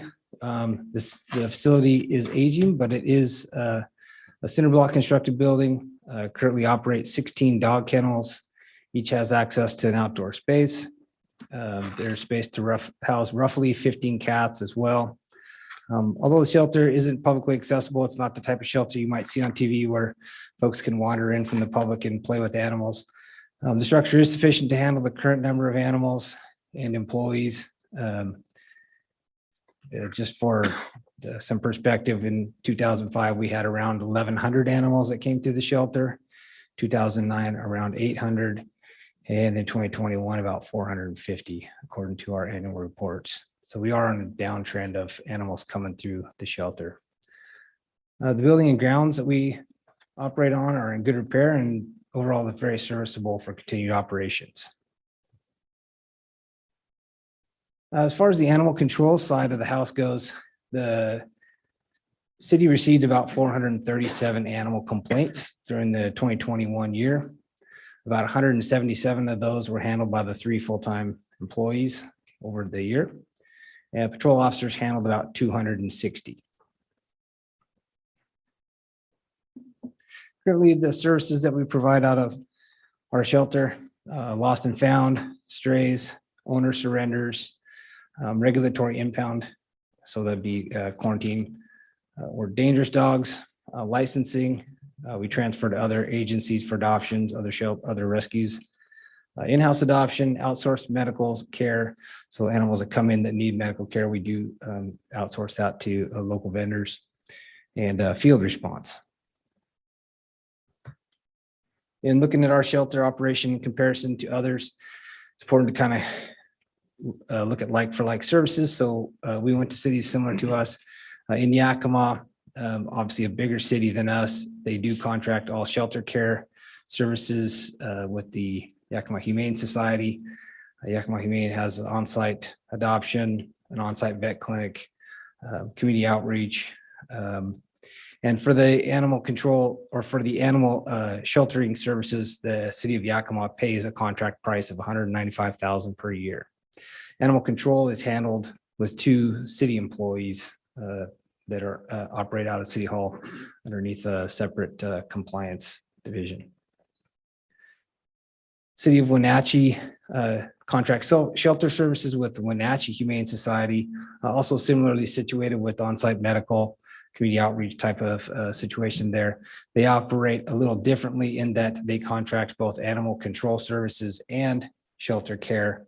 The city of Wenatchee all in for their animal control services and ACO is about $250,000 a year for contract. 2 other cities, somewhat smaller, Sunnyside, they contract with the Yakima Humane Society as well. They have a 20-hour-a-week contract animal control officer, and they're $46,000 per year. Moses Lake uses a private nonprofit Grant County shelter. For shelter services, they pay about $60,000 a year for that service. And they have 2 police department employees that provide animal control, code enforcement, parking, and prisoner transport.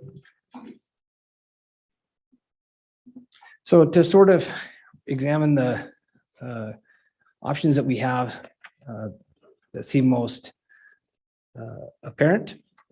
Option 1, just continue with the same operation. We would hire a new shelter manager, hire an empty animal control position, continue with the same level of services with the same number of staff at the existing structure. This results in really no budgetary impact since we're already in our budget year. Spending's already been authorized.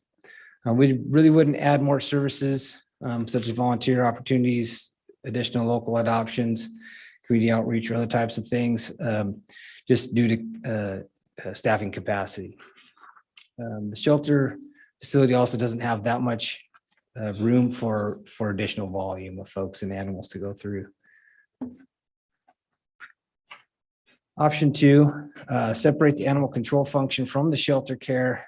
Animal control would remain within the city of Ellensburg Police Department and in contract with a private or nonprofit shelter service provider to continue to operate our shelter on site through a contract service. This results in a reduction in need for taxpayer funds, since based on the surrounding markets that we just talked about, we may be contracted for much less than what we're currently paying per year. We would add services through contractual obligation with that vendor if one were available. This also increases the capacity for animal control enforcement. We have been using our full-time animal control officers to conduct a good share of animal shelter care. So those are hours not spent on the street responding to calls for service. Option 3 would be develop a list of most desired services that the community wanted based on the services, design and construct a facility capable of housing that suite of services, hire the employees that we would need to staff that. That budgetary impact would be obviously more.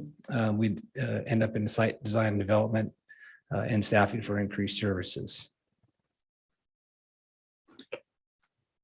From our standpoint, we believe option 2 presents the best economy of service, provision, and price.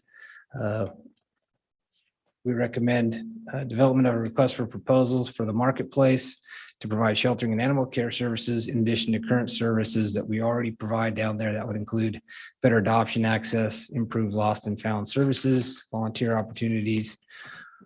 We like to see some low income spay neuter community outreach from the shelter and things like that for, we've learned through this process, there's a lot out there in terms of helping folks that aren't able to afford to engage in services to reduce the population that we can make that available. The animal control staff would be housed at EPD, and then their sole job function at that point would not be shelter care. It would be just animal code licensing, park and public space enforcement, dangerous animal and bite investigations. And we would propose to keep our one full timer. We think that based on the number of calls for service that would be handled during the time that she'd be available, would be easily able to cover those with one employee. The benefits, as we see it, animal control remain focused on enforcement. An NGO vendor can supply a better service at a better price point based on what we've sort of researched. The potential for substantial budget savings. We wouldn't know that number, obviously, unless a contract were settled. But bilingual services and low-income community outreach will be part of the search.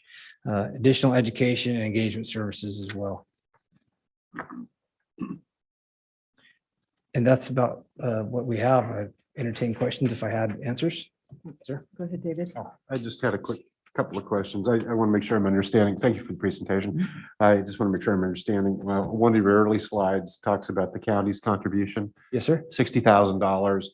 The bullet above it says the contract accounts for roughly half of the animal intakes for the Right. year. So that basically is a measure of that, right? Yes, sir. Okay, so correct me if I'm wrong here. So later on in the presentation, you indicated the budget, overall facility budget's about $360,000. So is the math right that the county is basically accounting for 1/2 of the business, but only contributing 1/6 of the funding? Is that, Yes, sir. am I in the ballpark? Yes, sir. Okay. I guess my question, the follow-on question with option 2 would be if we want to, so the county's paying, it said some limited animal control, but also primarily shelter, I assume. If we go to a contract model with a nonprofit, would the county then have to contract directly with that nonprofit? Yes, sir. Okay, thank you. I just want to make sure. That's my understanding is they would write their own contract. Okay, thank you. Anyone else? I have a question. Officer Lee, could you bring the last slide up?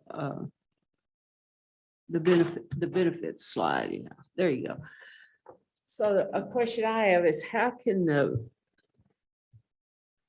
vendor supply better service at a better price point?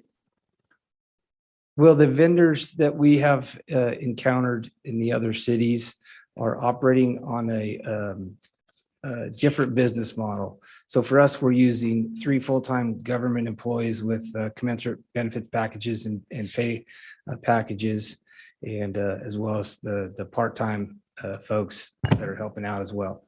So in the private nonprofit world, I guess we're using higher paid folks to do jobs that could be done by folks that are generally paid a lower wage.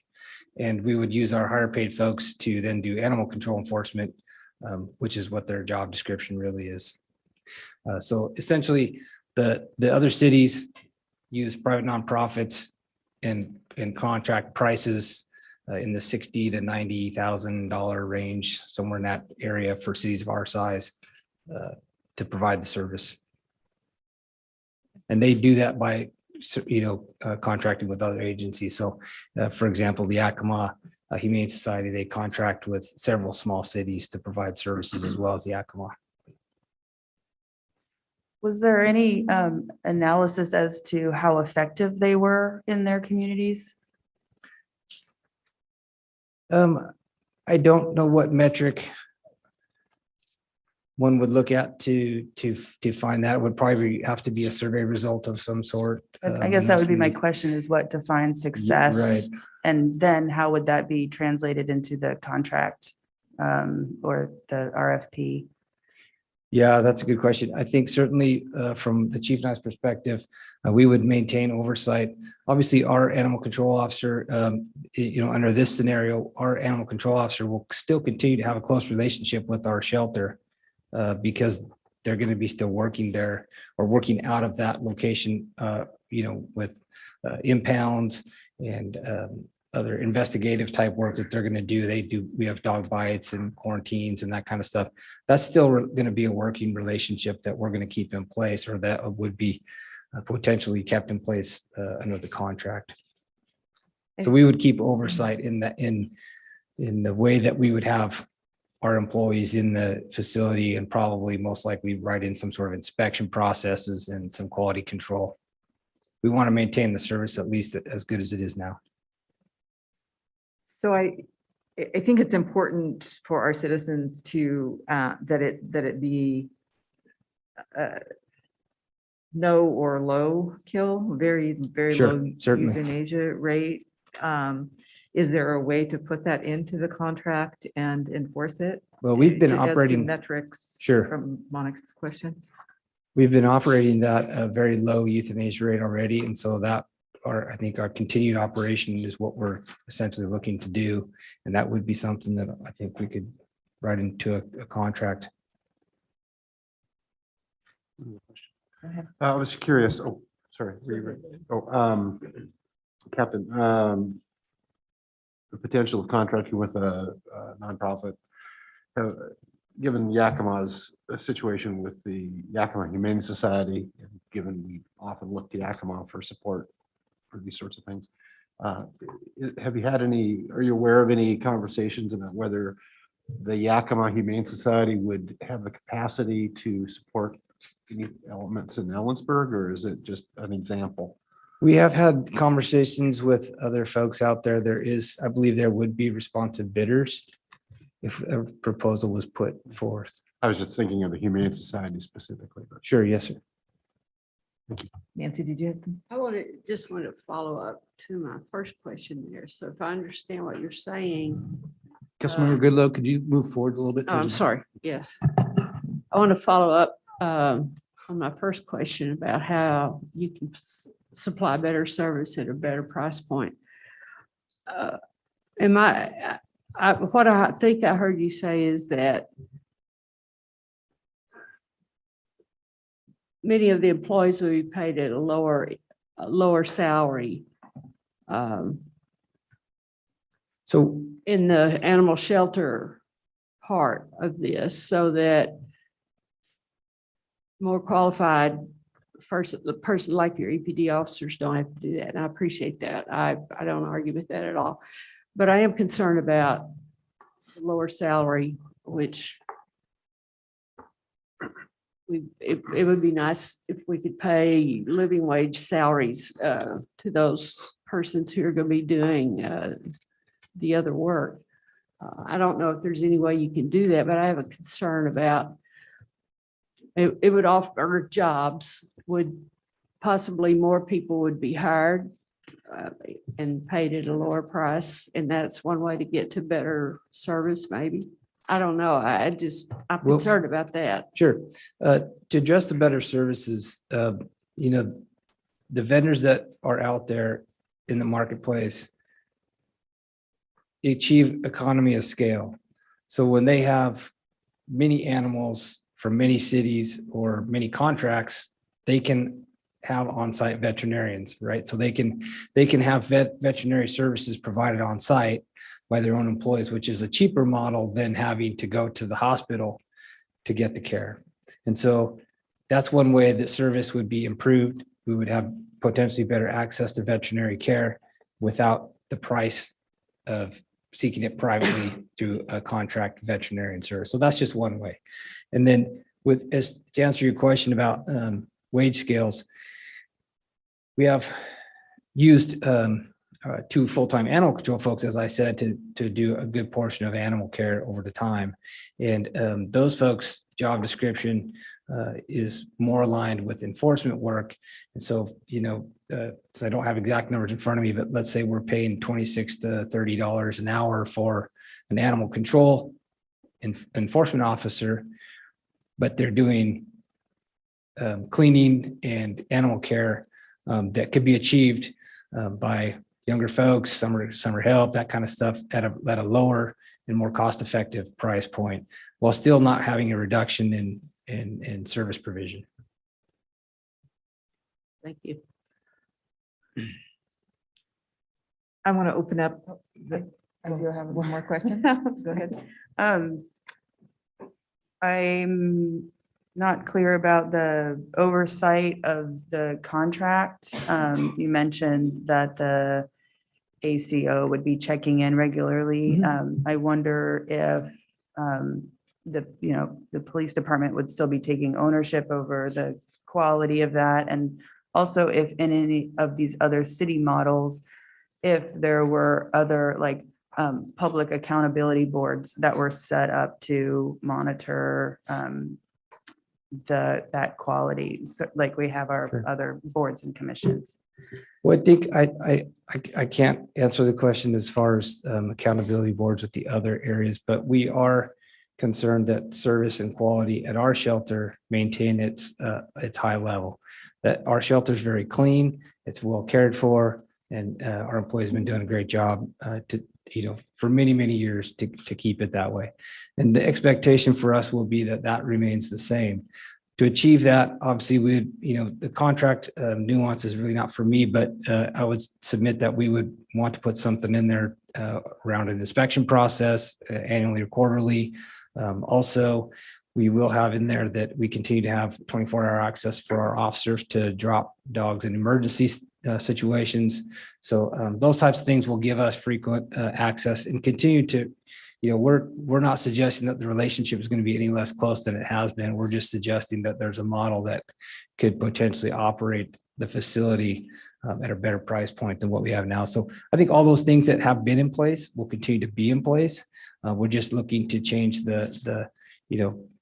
it's been a good amount of time since we've last looked at this, and it seems like there might be efficiencies to be achieved in a different model at this point in its history. Also, if I could input here, we currently do that. We currently do that with our prisoners. So we have contracts with them in other jurisdictions, and we'll go down and do surprises, walkthroughs to make sure that the quality of service is there. And getting back to why we're looking at this model in particular is cops are not the best in animal care. And looking at a humane society and these organizations that kind of set the bar for that, it was key to it.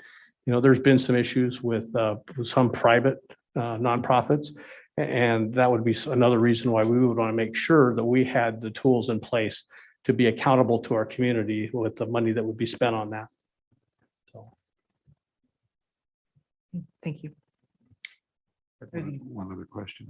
Go Excuse me, Captain Weed, if you could, I'm not sure my information is the same, but there was a slide that you indicated the current staffing level, and I think there was a vacancy, and maybe there were 2 vacancies. Yes, but sir. There's 2 vacancies. My question is, if you were implementing option 2, what impact would it have on current employees in the city? Are we going to be eliminating positions? Will it be transferred to other duties? What's The only plan? positions that would be in question are the part-time employees that we currently have. One who's been hired with the understanding of a temporary status. So she knows that it's potentially temporary. Depending on what the council decides, we'll have to make decisions on that. The one full-timer that we're proposing to keep. So those 2 part-time shelter aides are in question as to their status, what that would be. Presumably then any vendor that would come in would need staffing locally. So it would be our intention to work with them to try to make a transition that would look pretty seamless. So just to be clear, the position that you would be keeping would be under animal control? The animal control, yes, sir. Okay, Paula Hake, you are signed up. Would you like to speak?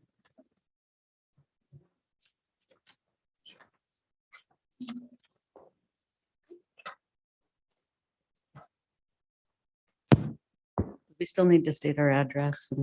Yes, please. Okay. Paula Hake, 207 East 17th Avenue, Ellensburg.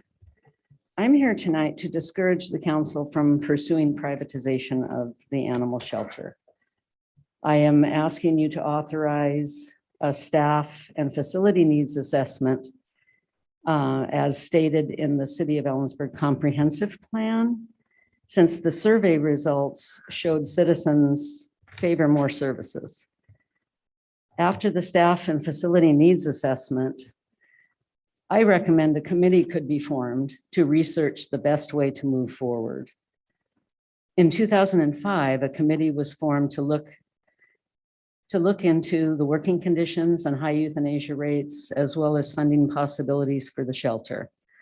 The committee consisted of the shelter manager, the chief of police, a representative from the Kittitas County Friends of Animals, a representative from Friends of the Shelter, a city council member, a local veterinarian, and a representative from the Humane Society of the United States.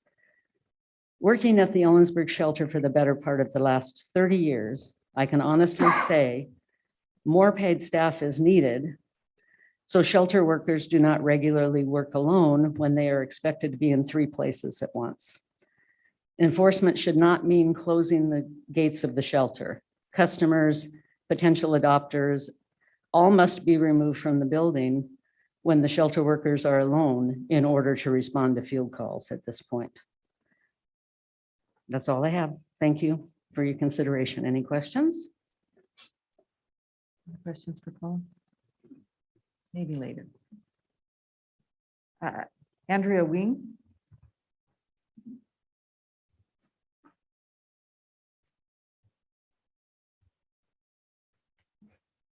Hello, my name is Andrea Wing. I'm at 2700 North Susie Court. I'll be reading a letter that was collectively written by the board of Kittitas County Friends of Animals, or KCFOA. Ellensburg City Council. We, Kittitas County Friends of Animals, are dedicated to the welfare of animals in our community. We have been an ally to the shelter for 20 years, helping to reduce the burden in many ways. This would include fostering and transporting animals to other shelters. We are excited to participate in the discussion of the future of the Ellensburg Animal Shelter. Upon review of the City Council agenda report from the Ellensburg Police Department, we have the following preliminary comments. We support a hybrid of options 1 and 3, keeping the shelter as part of City of Ellensburg, but including strategic planning, recognizing future growth and needs mentioned in the comprehensive plan. To quote, As future city and regional needs increase, a staff and facility needs assessment will be necessary to plan for the expansion and modernization of facilities. We support per option 1, hiring a new shelter manager, hiring the vacant animal control position, and per option 3, develop a list of most desired services sought for the community, and based on this, design and construct a facility capable of housing these services and addressing the results of the community survey and future needs assessment as directed by the comprehensive plan. This may include volunteer opportunities, animal adoptions, animal owner surrenders, lost and found services, animal control services, community outreach, and animal owner education. We look forward to additional discussion and continued involvement in this process. Thank you from the Kenneth County Friends of Animals Board. Thank you. Thank you. Dolores Gonzalez.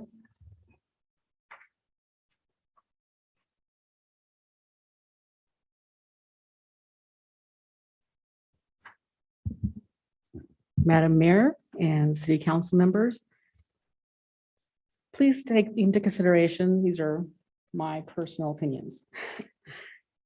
Take into consideration my following 5 points addressing animal control and animal shelter services.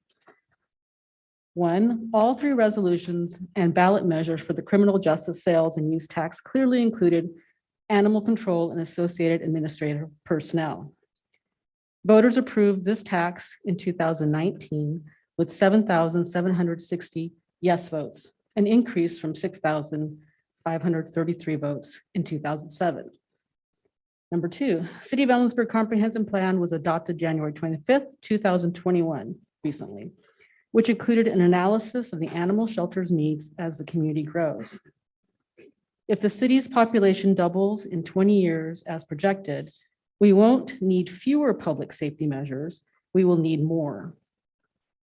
Human and animal interactions will only increase as the population rises. 3, please use Be Heard eBird as a vehicle to perform surveys in the community. Be Heard eBird is a place for residents to get involved, share ideas, participate in decision-making, and provide feedback on a variety of city projects and topics affecting our community. In 2 weeks' time, 828 community members responded to the animal shelter survey. 4, in 2021, animal control officers handled 177 animal calls versus patrol officers, 260 calls. Animal control officers are only available Monday through Saturday during a third of the day when they are open. Officers are available 24 hours a day, 7 days a week. In 2019, Ellensburg Police Department report showing your fraction in action page shows the clear decrease in incident reports. This has been a very successful implementation of the 0.3% criminal justice sales tax. That commitment was to put boots on the ground, to address crime in our community, and it clearly has done that. Please maintain the shelter manager position and the 2 animal control officers positions. 5, I understand that Moses Lake, Sunnyside, Wenatchee, and Yakima were the 4 cities selected as examples to help guide us to see how they handle and fund their shelter services.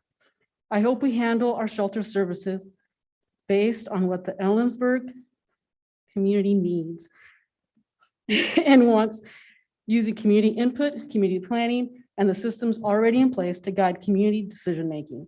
It is a start, but we are not Moses Lake, Sunnyside, Wenatchee, or Yakima, and that should not be Ellensburg's goal. Thank you. And my address 407 South Sprague. Thank you. Any questions? Maybe later. Is there anyone else who would, in the room, who would like to speak to this issue? Mr. Johnson?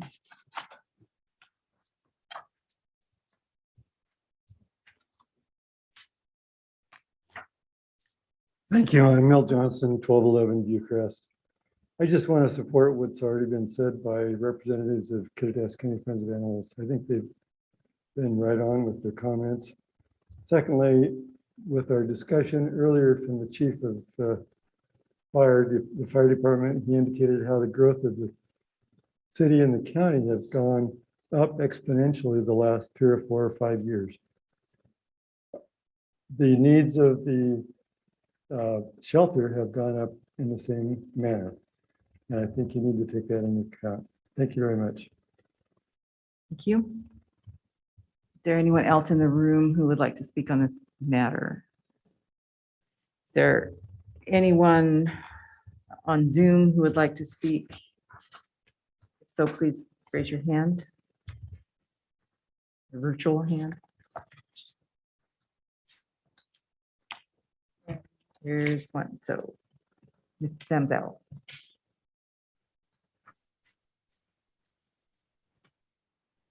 I think you're unmuted. You could go ahead. Did you call me? This is Dr. Yes. Zamzo. Okay, sorry, I couldn't hear that.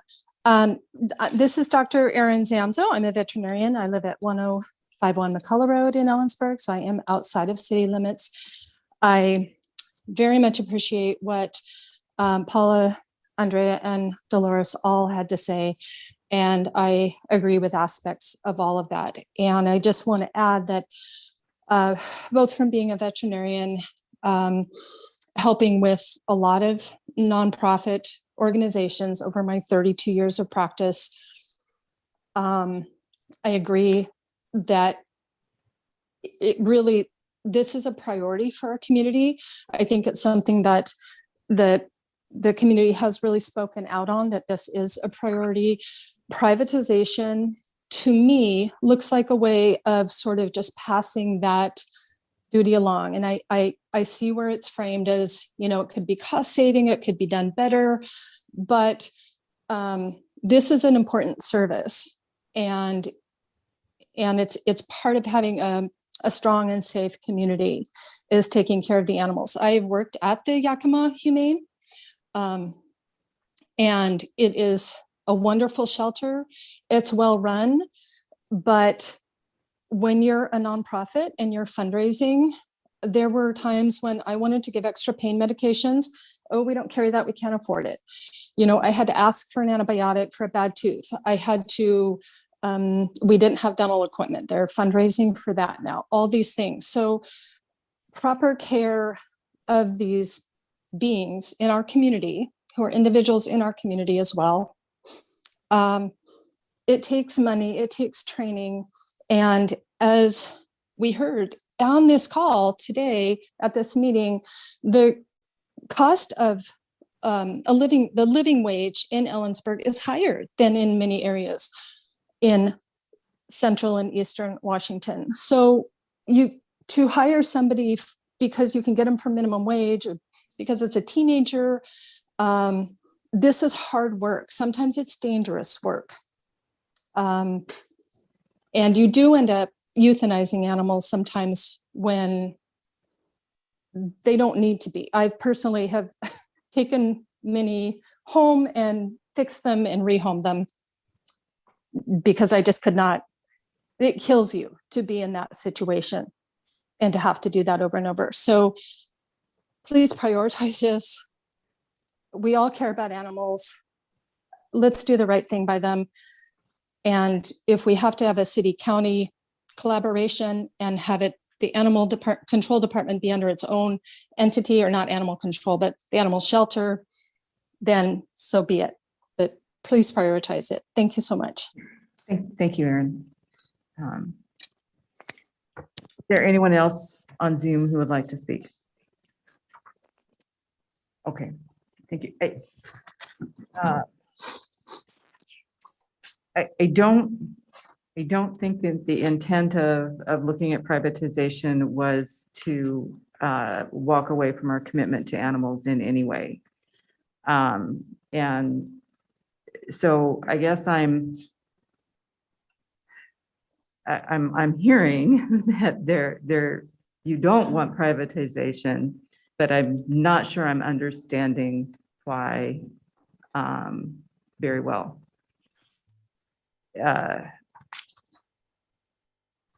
There would be a contract.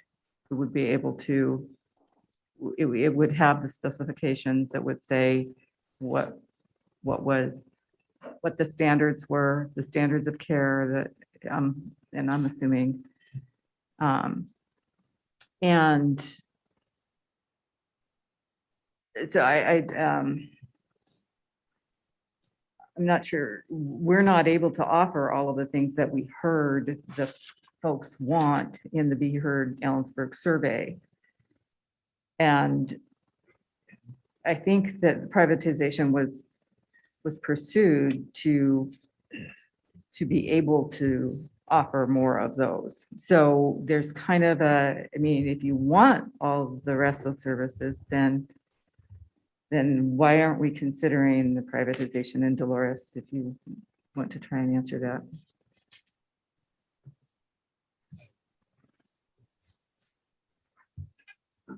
I think my point about the survey, it was not a Be Heard eBird survey. Was it not? It was a regular form survey that seemed to be the best model for the questions we were answering. Okay. So it I'm sorry. did not use the platform. And I think also the point about having a living wage, we had, was it Centrifuges? That was just here, that they're developing positions. So it is a living wage. So I don't know how we can, if we have like sponsoring a group that's looking at that, then how can we turn and hire somebody for a non-living wage? If we also privatize, if what happened when we did have a full, all the positions were full, and that wasn't at the level that was wanted, and the supervision needs to happen all along, then we need to have that. I don't know how that supervision is going to improve when we hire or we contract out. How would the supervision be a stronger oversight? How would they see it? How would they supervise it better by having somebody else do it? I don't understand that part. Thank you, Dolores. I don't have a follow-up for her. I do have some more comments. I have a question, and I'd hope maybe Officer Weed or the chief could answer, or maybe Terry could answer. So I don't understand the city-county relationship on this thing, that the shelter is a county, City. What was the comment about the county? Yeah, they pay 60,000. So they don't have any authorization in terms of hiring and running it? No. Okay. Okay, that answered that question for me. I heard a couple of things in the conversation. Thank you, Chief. That was what I needed. In some of the comments that were made that I kind of like. I think the privatization is a compelling thing to consider. But the argument of having a local run organization like we have is also compelling to me. I kind of like the idea of, and this, I know this is not going to solve our problem right now, but in this conversation about our growth and what we're going to need and what facility, do we have anything in place that would track that and bring that to the city in terms of we need this facility? I kind of like the idea of an advisory board or an advisory council, the city-county partnership on that. I don't know that that's going to help us reach a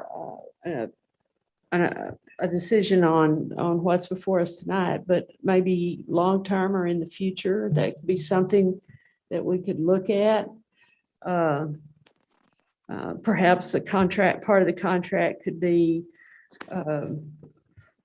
for a 3-year term to start with, and then an evaluation at the end of that if we did a privatization thing. And in the process, then in that 3 years, maybe we could put some kind of a model in place that would provide some oversight and support in the form of a commission or a committee or an advisory board. I don't know if I'm making any sense or not, but those are things that are rumbling around in my head that I kind of like the sound of it. I want to help the issue right now also though, so I'm not sure what the best approach is. Well, maybe Rich has anything. Well, I'm going to be all over the map here. So, first of all, I mean, I guess, you know, the Ellensburg Police Department looking at this when there is a significant staff turnover, you know, I mean, that's the time when we're supposed to look at this. And unfortunately, we're under a time crunch and we have to, you know, make some decision in a relatively short period of time that stabilizes the shelter and doesn't put undue stress on the people that are working there and indirectly the animals. And so that's kind of my one point is that I agree this is the time to look at it. That doesn't solve that problem. I will point out that, you know, in my past, I've dealt with humane societies, volunteered at humane societies, and I found them universally to be, you know, an entity that puts the animals, you know, first. Yes, they're an NGO. Yes, they have a fundraising component that, you know, potentially detracts from them being able to make the easy decisions all the time. And I get that. But I think, you know, from a government perspective, we're also in that capacity. You only have the resources that we have. And so we have to balance this and look at what serves the community best. And I agree, you know, I personally would support an increased level of service. I personally would, you know, support, I don't know what that taxing mechanism even looks like because the city is very narrowly has access to certain types of revenue and those monies can only be spent in certain things. So there isn't necessarily an initiative besides a capital construction project that could be done independently from an operations perspective. So whatever you do, you take away from another program and there is absolutely no discounting that. The problems that we have with animals, and maybe I'm oversimplifying this, are largely people problems. They're not animal problems. They're people, you know, treating animals like they're disposable, like they're convenient. They get them, you know, because COVID takes over and now I'm going to return my animal. And, you know, they don't understand that that's supposed to be for the animal, a lifelong commitment. And so, you know, that's really where our issue is in this community is that, you know, for the, you know, the people that are in this room and the people out there that actually care and pay attention and would be responsible, there are an equal or maybe larger number of people who have quite the opposite opinion or don't care. And I think that that's the reality that, you know, we govern in a community that there are people on the other side of the spectrum that are making this worse through their decisions or lack of, or just flat out indifference or ignorance. I also think that separating an animal shelter from the enforcement component and getting it out of law enforcement, to me, makes sense. I don't know how, you know, what the service model is nationwide or even in Washington state, but how many police departments run animal shelters? And that's a separate question. That doesn't necessarily mean that, you know, privatization or that we don't go a different direction, but I fully support the enforcement being separated from the shelter because it's an awkward relationship for a police department. That's not what they're good at. So and the people that have worked there are very good at it. No offense to the people that have worked there. I just mean the police department in and of itself. I'm done. To that point, I'm wondering if we've looked at a model where, I mean, you said part of the problem was the animal control officers were doing shelter work, and can we separate that? I mean, if you can separate that for privatization, we could separate that for the city, right? I mean, the ACO being just one ACO doing the work, and the others will hire as shelter aides and not as control officers. Correct. It just as a follow-up. Adam. This kind of goes more towards the funding aspect of it. And I'm hoping, I'm sorry, I'm really horrible with names, but you could help me out with this one. So running it as a nonprofit, wouldn't that allow you to better access to grants from the state or federal level to be able to run the facility? So for like Kittitas County or Friends of Animals, they're a nonprofit. So can't you get grants from the state level or the federal level that we can't get, being that it's being ran by the police department, to be able to run that shelter? That you can answer there. yeah. No, you need Oh, she does to, go, go ahead, because, sorry. because it is, I'm because you're not on sure if you're TV even and able to answer you that need question, to be to- honest, but. they need to hear you too. It could open some doors for a nonprofit to take over, but the competition for grants is huge. Whether or not it would improve anything would remain to be seen. There's no guarantee. Right. Thank you. Does this decision need to be made tonight as to moving forward? Because I don't know the process here, but without seeing, specific measurable outcomes or, requests for the RFP, it feels, I don't know, I'm still a little unclear as to what the promised deliverables and increased services would be. And I wonder if there were time to think through, the public accountability piece that's been thrown out there, if that could be integrated into that. I guess my only opinion on that is that, there is a lack of staffing, and I'm guessing the people down there are scrambling to sort of hold this thing together with a sort of tenuous, promises on how long their employment lasts. And so, while it's been partially stabilized in terms of their staffing between at its low till now, they're not where they need to be. And we can't leave people indefinitely without a clear direction on where they're going to go, particularly those employees that don't have any job guarantees, because they're going to go get jobs somewhere else and we're going to be right back where we were. So whatever we do, I think we need to chart a course that has a relatively short timeline to make a decision on which direction we're going to go, so that you can stabilize this and move on, because what they're doing right now can't be very easy.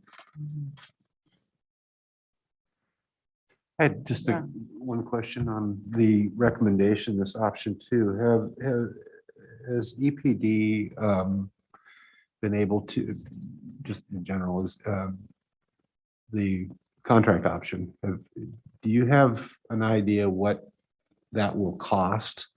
I mean, I saw the range of costs, but for Ellensburg, knowing what you know and what the appropriate level of staffing and services would be, do we have a number?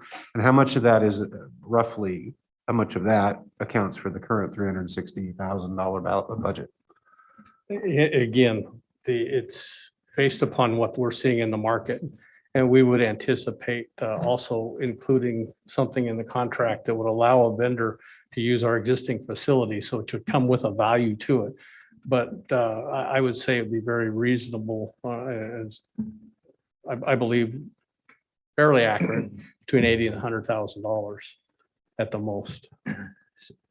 So potentially, as a suggestion to move forward, if we were able to put together, with contributions from the people that all the groups that are in the room, an RFP that had quality assurance built into it, and we at least looked at what that contract looks like, with a potential commitment from the city to take the cost savings and reinvest into the kind of facility that we want in the future. You put $100,000 a year into a fund, and eventually you have money to help potentially underwrite the new facility. And I'm just throwing ideas out there that, we take a look at the contract, we get input from everybody. If that doesn't look like an option that the council can support, then we have a fallback plan. But the savings, we could, stipulate that the savings get put into a capital improvement plan for the facility itself, because eventually the facility needs to be replaced. I think folks are right. We're going to outgrow it if we double our population, and double our population of pets.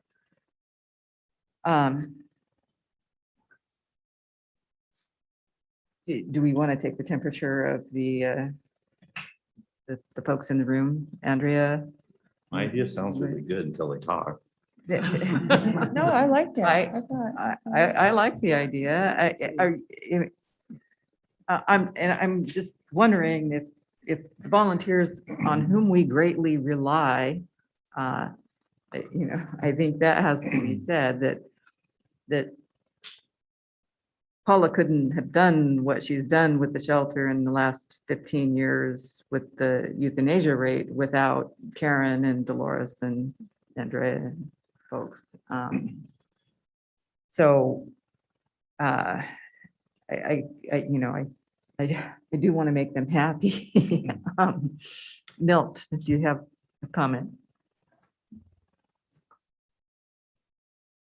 Somebody's online too, raising their hand. Okay. Milt Johnston, 1211 Bucharest. Nonprofits are not rich.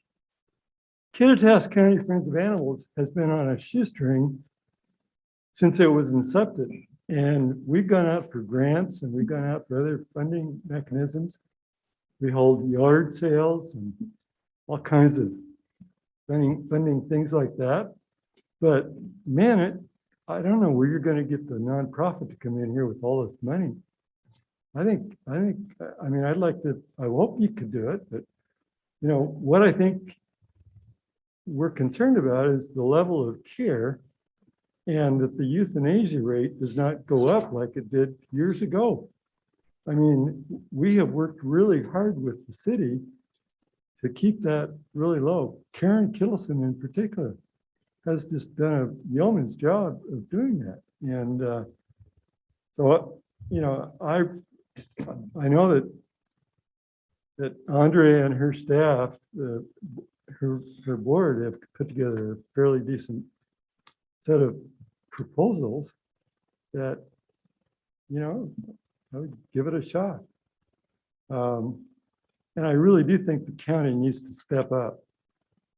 And I think we all know that it costs more to hire somebody. We've got inflation that's going up at a higher rate than it has been. People are going to look for better jobs and you've got to pay them more. I don't care whether you're at the city or the private industry, the wages are going up and that's just a fact of life. So, and I know that we've got, which I liked your comments about the fact that, budgets are always tight for everybody and it's a zero-sum game. I get that. But, we've got a responsibility to animals that we need to take on. And I understand it's a people problem, but it's really, the animals need the support and we need to do it for the animals. Thank you. Yes, I agree. And the question is, do we do it through a contract or by hiring people? And Jill Sheffer, your hand is raised. Go ahead. Yeah, good evening, everybody. Jill Sheffer, 414 South Willow Street, Ellensburg. Sorry, I haven't spoken before now, but Rich's comment made me think, I have a nonprofit background. Obviously, I pay my employees a living wage in my nonprofit, and it's a challenge, but we have a relationship with a funder who provides declining support over time so that you can build a sustainability model. And I think the funding from the city and the county could be committed for a certain period of time to any nonprofit who is willing to take on the shelter responsibilities and decline over time. Maybe you have a 10-year declining contract or something with a nonprofit. There's no reason why the nonprofit couldn't accept public money to operate and, move that shelter model forward successfully, along with, looking for other grant sources and funding sources. And I come from an environmental nonprofit background, and, you have Monica Miller on the council, who's an arts nonprofit background. There's different sources of money for different types of fundraising. Animals are one of the largest sources of fundraising or giving nationally. I think they're second only to, churches. So people give money to animal causes. So I have to fight for every dollar for the environmental movement, but animals generally are funded more generously. So if you're able to show that you have some support, from a city and a county funding source, even if it's declining over time, I think you have a better opportunity to secure some grant funding that way. That's just my 2 cents. Thank you. Aaron Zamzow?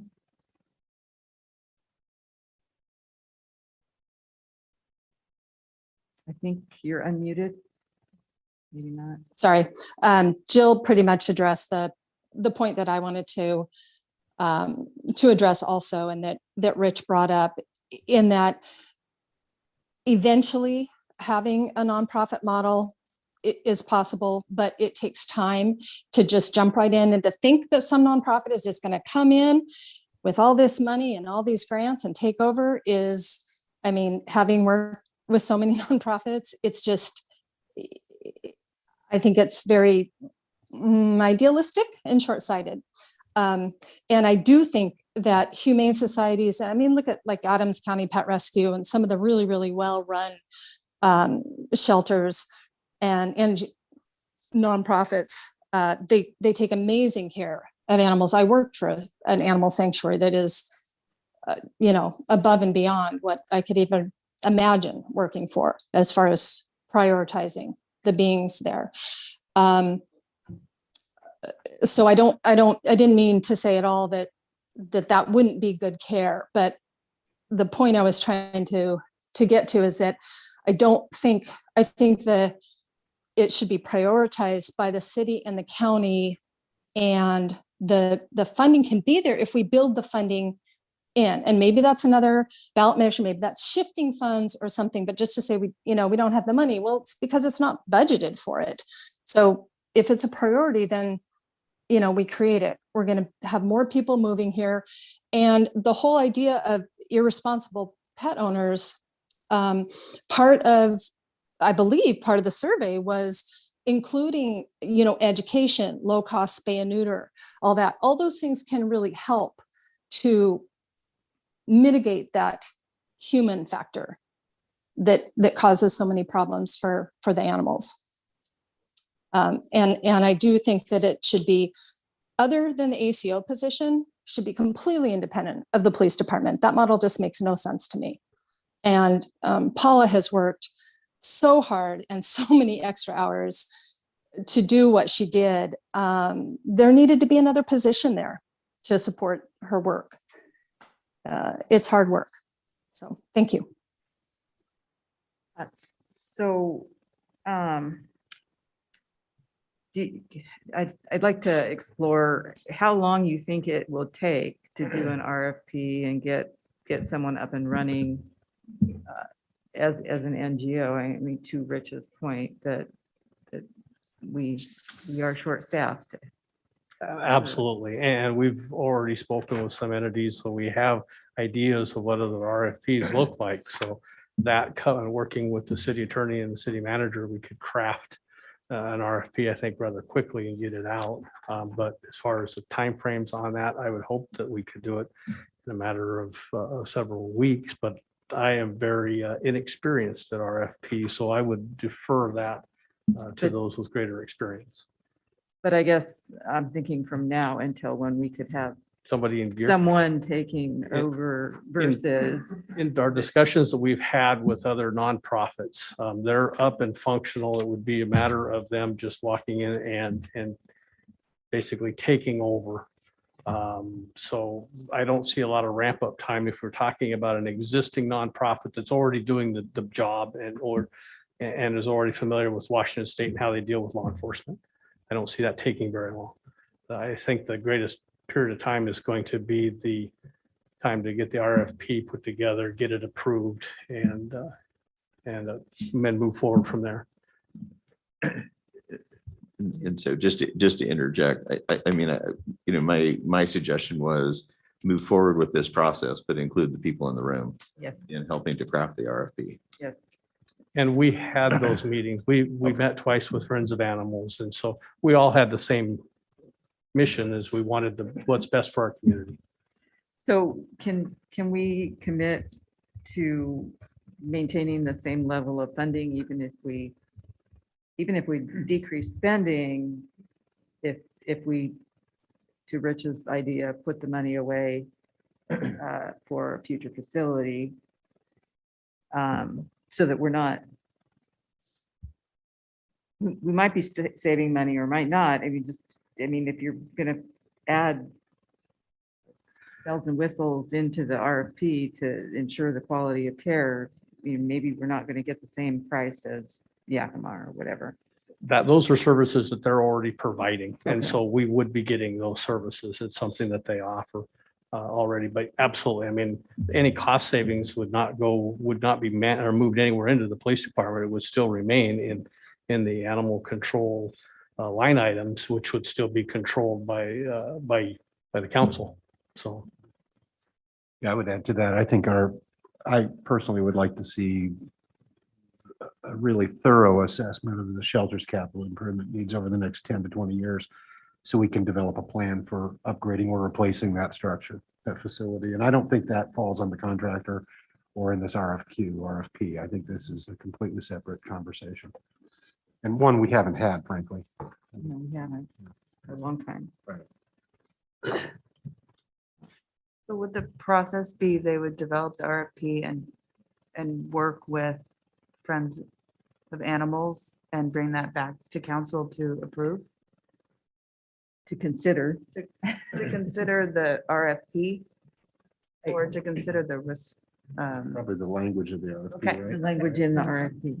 So if that's an item council would like to review before it was issued, then that could be done. Typically, we would issue the RFP and then the council would actually approve the resulting contract. So if that's an additional step you want, we can do that.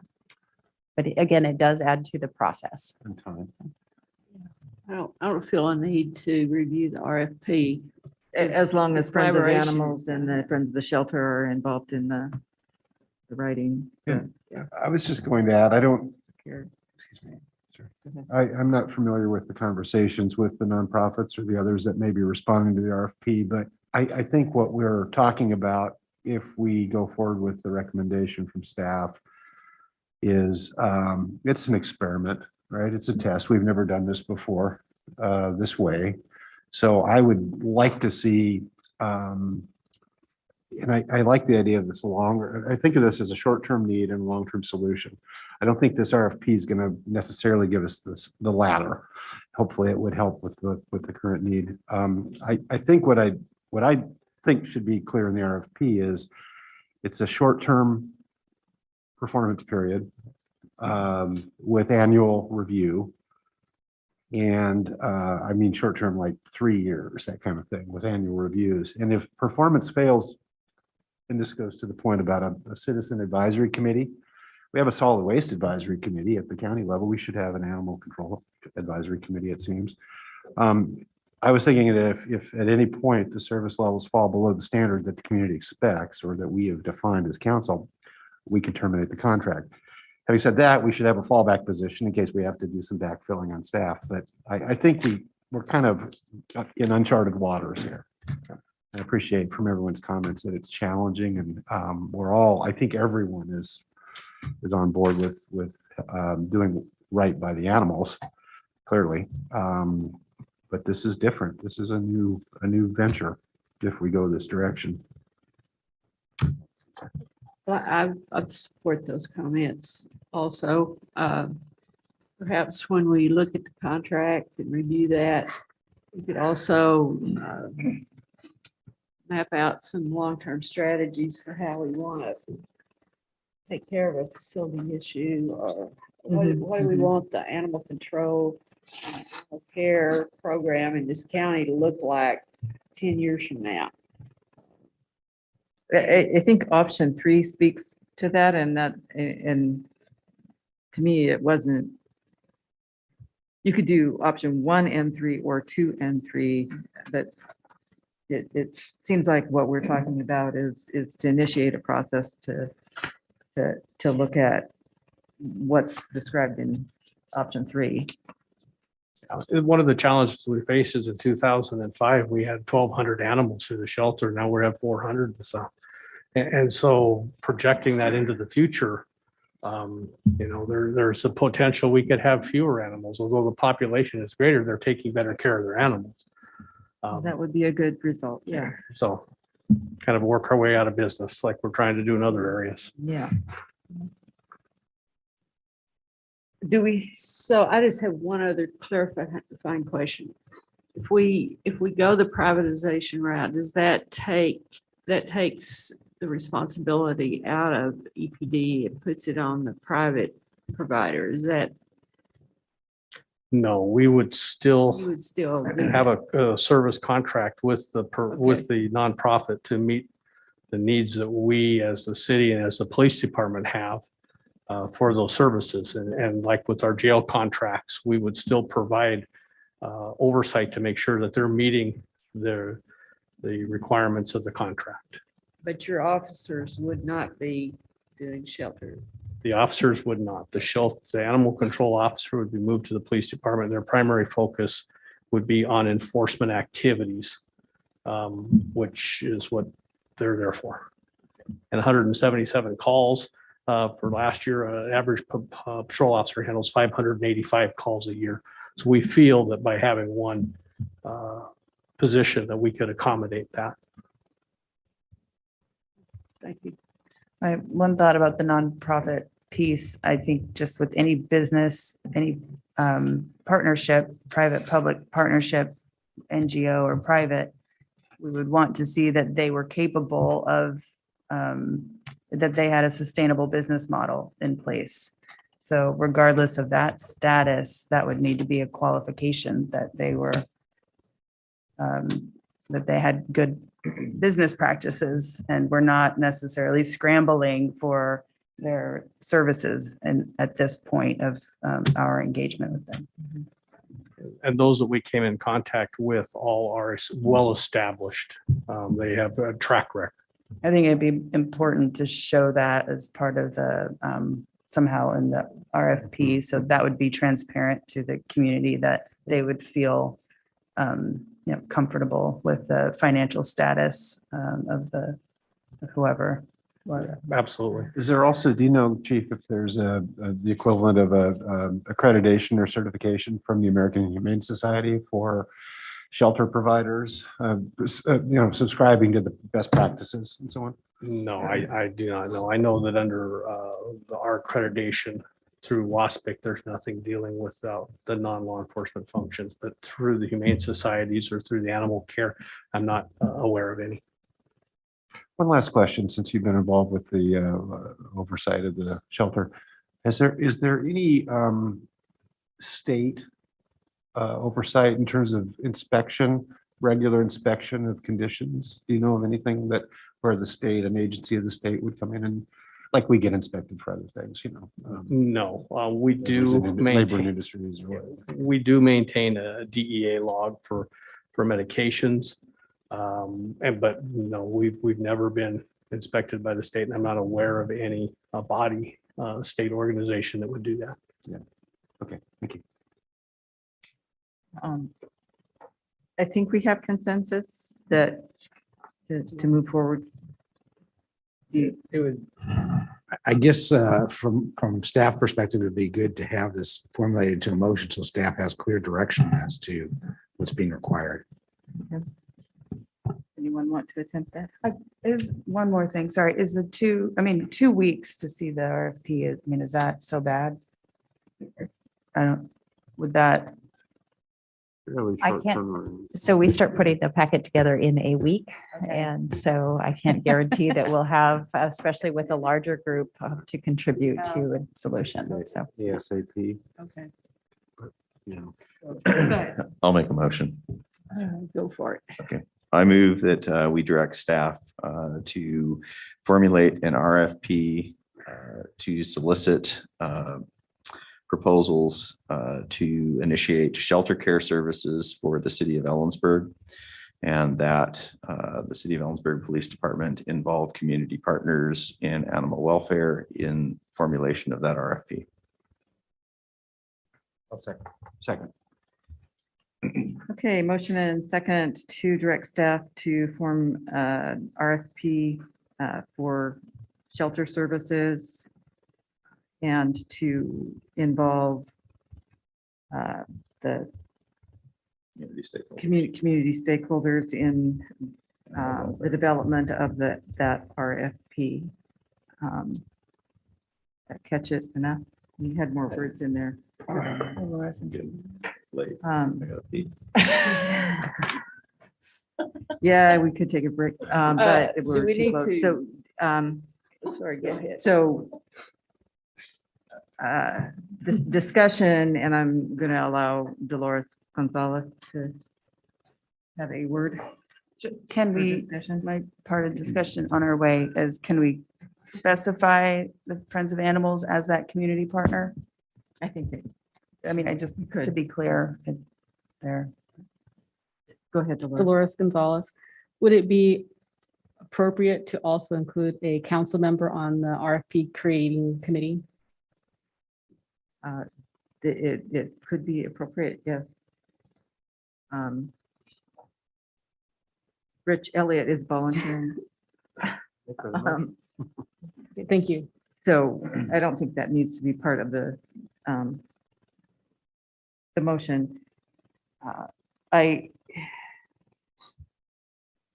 guess I just want to say I'd like to try this, and if it doesn't work, we can go back to hiring in-house and that model and have additional discussions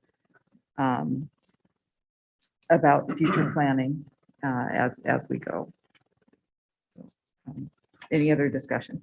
I just want to make sure staff has a good understanding of the temporary.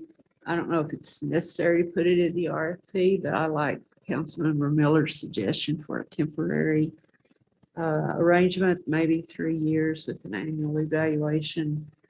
A way to get out of it if they're not meeting their obligations. Yeah, okay, For sure. good. Quickly, because it is almost 10 o'clock. No, there's not. Dolores Gonzalez, earlier someone mentioned an animal shelter advisory group. Is that, since there's waste management has an advisory group, is there a way of creating one to oversee the short-term?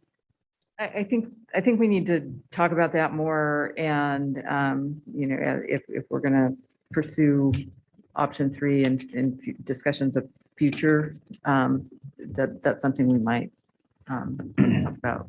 Okay, thank you. More. So all in favor? Aye. Aye. I too will vote aye. That motion carries. And if you have any questions, ask Rich. 'Cause he's- Okay, Fire department's got lots of money. Can have some of that.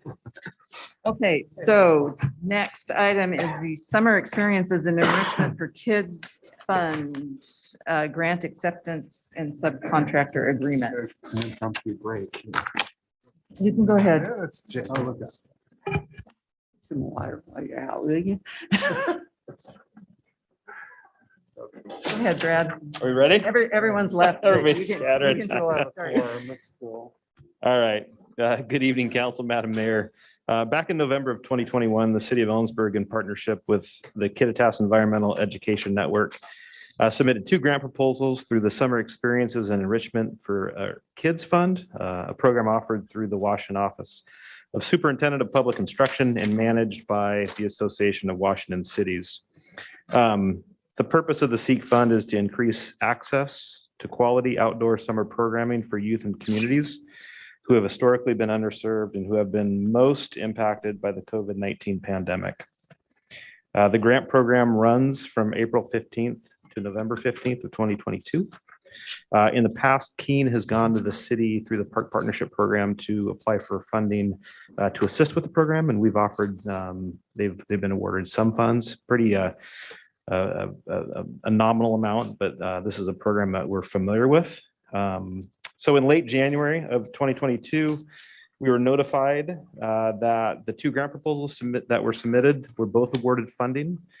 The first grant was a $45,000 request to fund support scholarships for children and families to attend summer camps, specifically the Ponds to Pine program, which is offered for 5 weeks for kids in kindergarten through 10th grade down at the Yakima Canyon Interpretive Center at Helen McCabe State Park. The second grant was a $231,631 grant to fund the Windy City Park Rangers Day Camp which is based out of 4 city park facilities, runs 5 days a week, and serves between 25 and 35 campers per site. This is a 9-week camp that is free to the community. Funds from the program will be used primarily to hire staff as well as supplies. Keene will run the day-to-day operations of the camp. So in total, we received just a little over $275,000 in grant money. And on a side note, Jill Sheffer is joining us tonight. And so at the end of my presentation, she's going to just talk real briefly about the camps, and she can help answer any technical questions that you have specific to the camp, because I cannot do that. So through these program funds, local youth will have access to free all-day outdoor education-based recreation programs. That'll give them the opportunity to participate in art, water activities, science projects, as well as developing social skills through the establishment of peer groups. These camps give kids the chance to unplug, explore our parks, and to gain a better understanding and appreciation of nature. And so a lot of our, in the summertime, there's a lack of programming for kids in the way of day camps. That was further intensified over the weekend when Camp Siwu, a camp that's offered at Central Washington University, they announced that they would not be running camps this year or anytime in the near future. And that's a camp that serves anywhere between 95 and 110 kids per day. And so there's going to be even a bigger gap this year in terms of available programs to kids.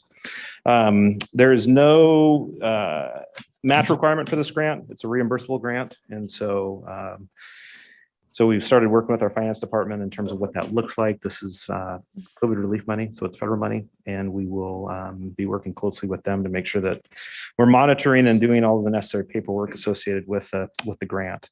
And so the request for you tonight is to accept the grants and approve the mayor manager to sign the contract and any other paperwork necessary to accept the grants and approve the necessary budget adjustments. And so with that, I'm going to turn it over to Jill, so she can talk briefly about the program.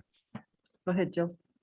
Thanks, Brad, and council. Appreciate the opportunity to work with you on this grant and implementing this grant this summer. So we've been doing summer camps now for 7 years. We've been doing the program we used to call Science in the Parks in partnership with the city for the last 5 years or so. And last year we were having 35 kids a day for, and we were in 2, maybe 3 parks for a couple of hours a day, and kids were coming back every day. So it just spoke to us that there was a huge need out there for free daytime programming for kids in outdoor situations. And so this year with this grant opportunity, it really allows us to expand. We want to be in 4 parks. We want to be there every day. We want to have weekend programs for families to take advantage of. We'd like it to be all free, but I'm open. Brad and I have been talking a little bit about having a nominal buy-in of maybe $10 a week or something, just so that families are encouraged to attend and show up regularly, because that makes all of the programming that we're designing for these camps easier. If we have regular attendance. We're designing it so it can be walkable. We want to have the 4 parks sort of spread out throughout the community, either reachable by walking or reachable by bus, public transportation. And it really is going to serve a huge community need here. So we're really excited about it. I anticipate it's only a 1-year grant, which is going to be a big bummer. I don't know what this funding source is going to be like next year. But we want to get as much as we can out of this year and see where we can go from here. And my son's making cereal in the background. I'm sorry if it's very loud.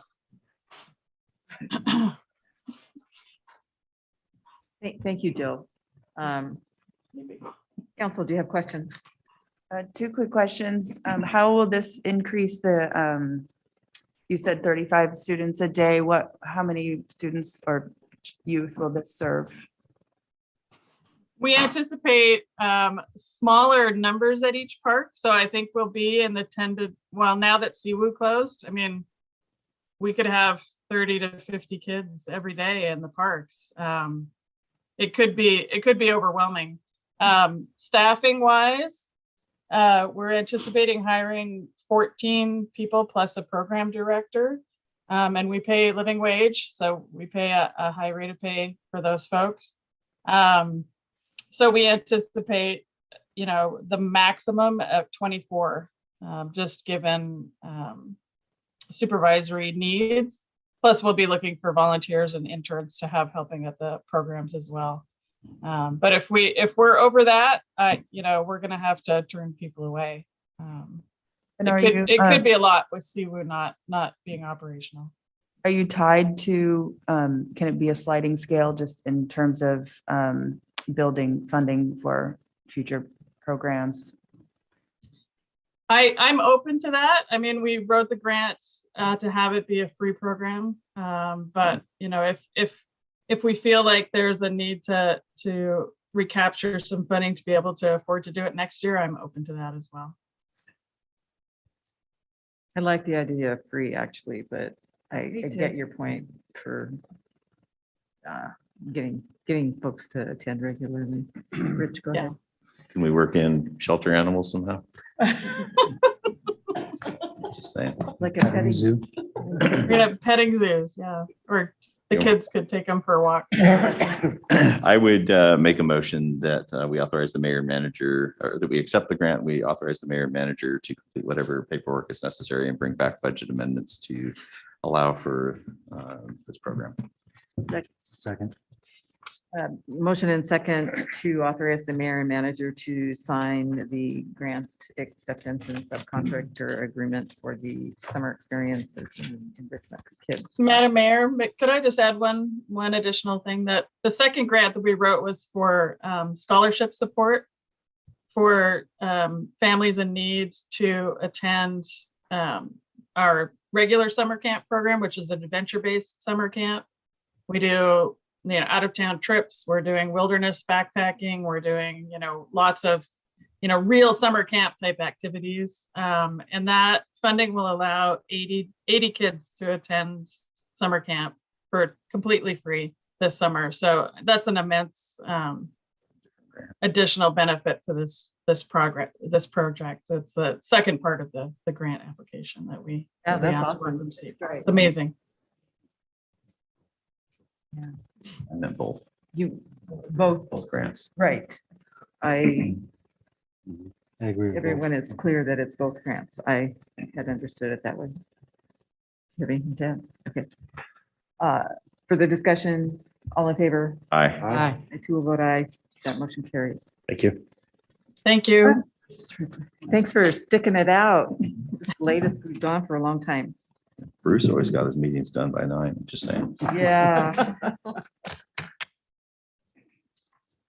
He You have to deal with he puppies would and have, kittens? yeah, no. He would have been done. Manager's Excellent. report. Manager's report. Good evening, Heidi Behrens-Stornoray, City Manager. Few things on the list. Couple things I will point out.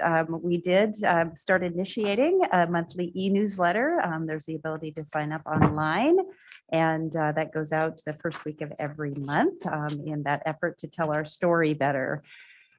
There's also some information on the Main Street corridor intersection enhancements. If you've noticed the work on Main Street, they're nearing completion with the signals. In fact, they're doing some night work this week. That's been a long journey, and we get a ton of enhancements, including ADA accessibility, push buttons, some new technology, and really better coordination with the signals up and down the corridor. So that was a federal funded grant of just over $1 million.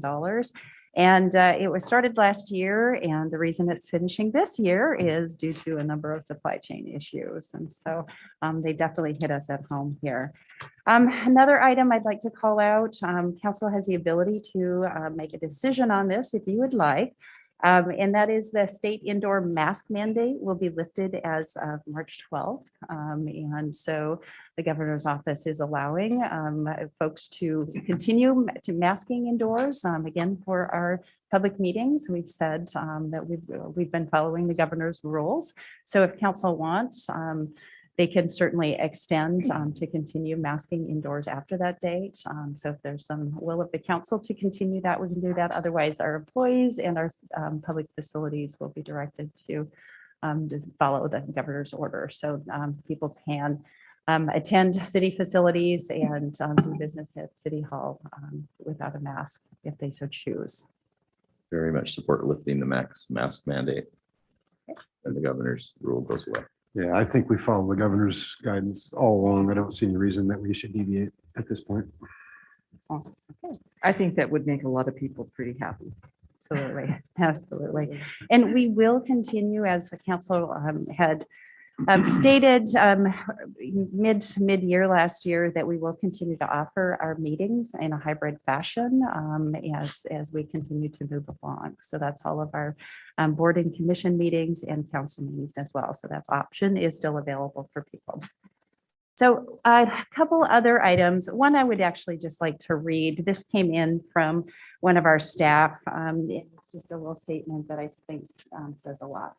On February 25th, I had the opportunity to witness two members of the Ellensburg Police Department handle a prolonged hostile situation with the highest level of professionalism.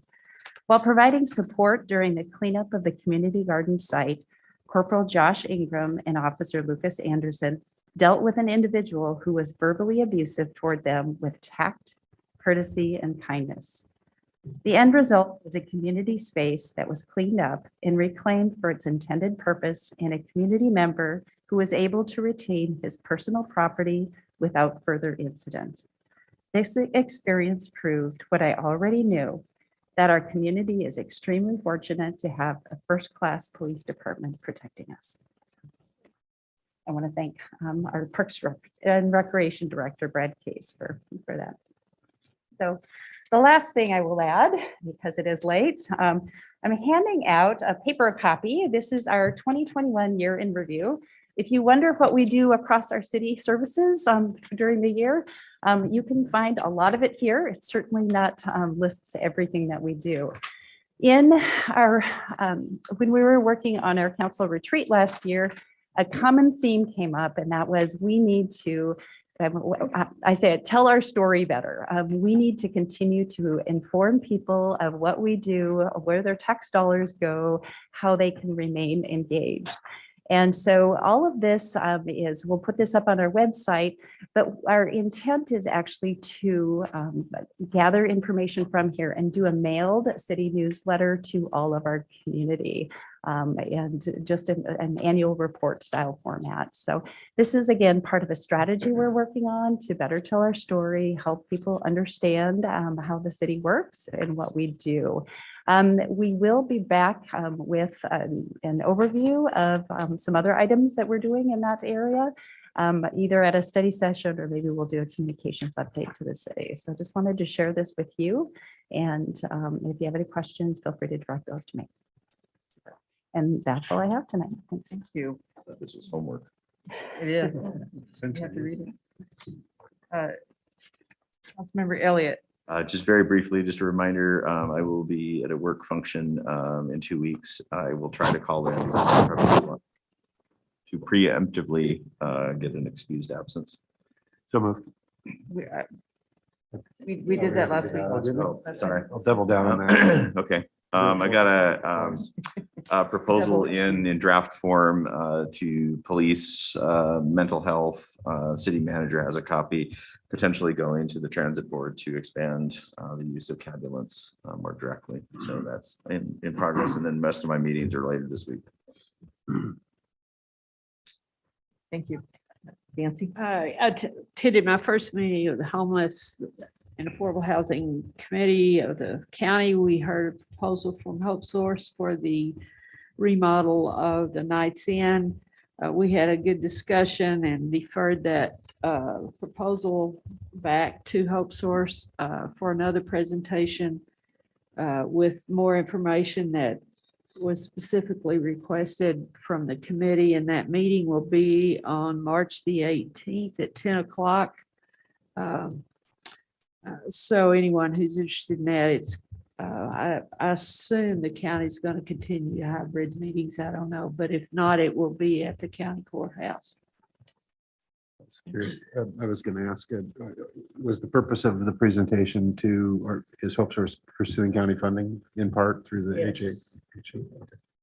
And city, right? And see, and many of the questions and information that was requested had to do with the financial piece of that proposal. David, go ahead. Just briefly, 23rd, attended virtually the COG meeting, and it's basically the tip strategies process. So it continues, it's evolving, it's moving forward. It's sort of the focus is narrowing, conversations are happening. So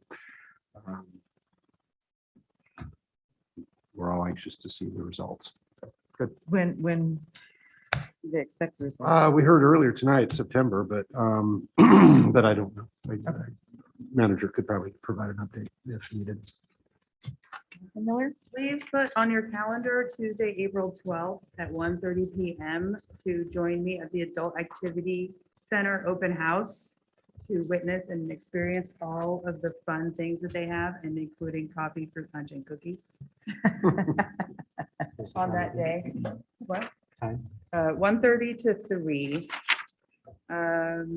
Additionally, let's see, I got a tour of the library, which I never have done before, including the archive room, where I saw where they stored the books from the Ridge, where my husband and I signed when we got engaged, like many other couples here in the area. So that was very sweet, and also got a good scope of all of the services that they offer, including something highlighted in the newsletter, which is that, speaking of broadband access, they have 2 laptops and 2 Wi-Fi hotspots that community members can check out. And finally, I want to thank Heidi and Nicole Klaus for launching a platform for On Be Heard eBerg for the creation of an Ellensburg Cultural Arts Plan, a coalition formed a few months ago between the Chamber, Centrifuges, EDA, the Ellensburg Arts Commission, and CWU to create a collective cultural arts plan with and Laughing Horse Arts Foundation. And there are 2 ways to get involved. You can take the survey that is on Be Heard eBerg. You can also join a community visioning session, of which there will be 3, 2 online and 1 in person, and those dates are on that platform. Okay, thank you. Adam? It was a pretty short one for me as well. The bowling alley meeting that we had this week got pushed back until Tuesday, so I'll be doing that tomorrow. From the feel of the conversation I've had with Brett, it seems like there's more than 1 or 2 interested parties. So there's potential there. Unfortunately, I don't have much more detail than that. The lodging tax meeting was a pretty short one. We just went over the revenues and expenditures, as well as talking about interviewing the applicant for sitting on that council as well, which we have that scheduled for tomorrow. The solid waste advisory is meeting on Thursday. The environmental one is meeting next week as well. And then finally, I would like to ask council to bring back the Pearl Street Promenade for discussion at our next meeting, with either making a decision on one of the 3 or at least eliminating one of the 3 options. I feel like we need to move forward with that. We've got tons of data that we've looked over. We've gotten, I'll let you guys, but I've talked with several of the members that work and live in that area. And I would like to bring that back so we can at least have that discussion. I would support that. Rich will be gone, and I'm going to ask for an excused absence for the 21st as well, but I hope to zoom in. I'm saying I'm going to try and call in.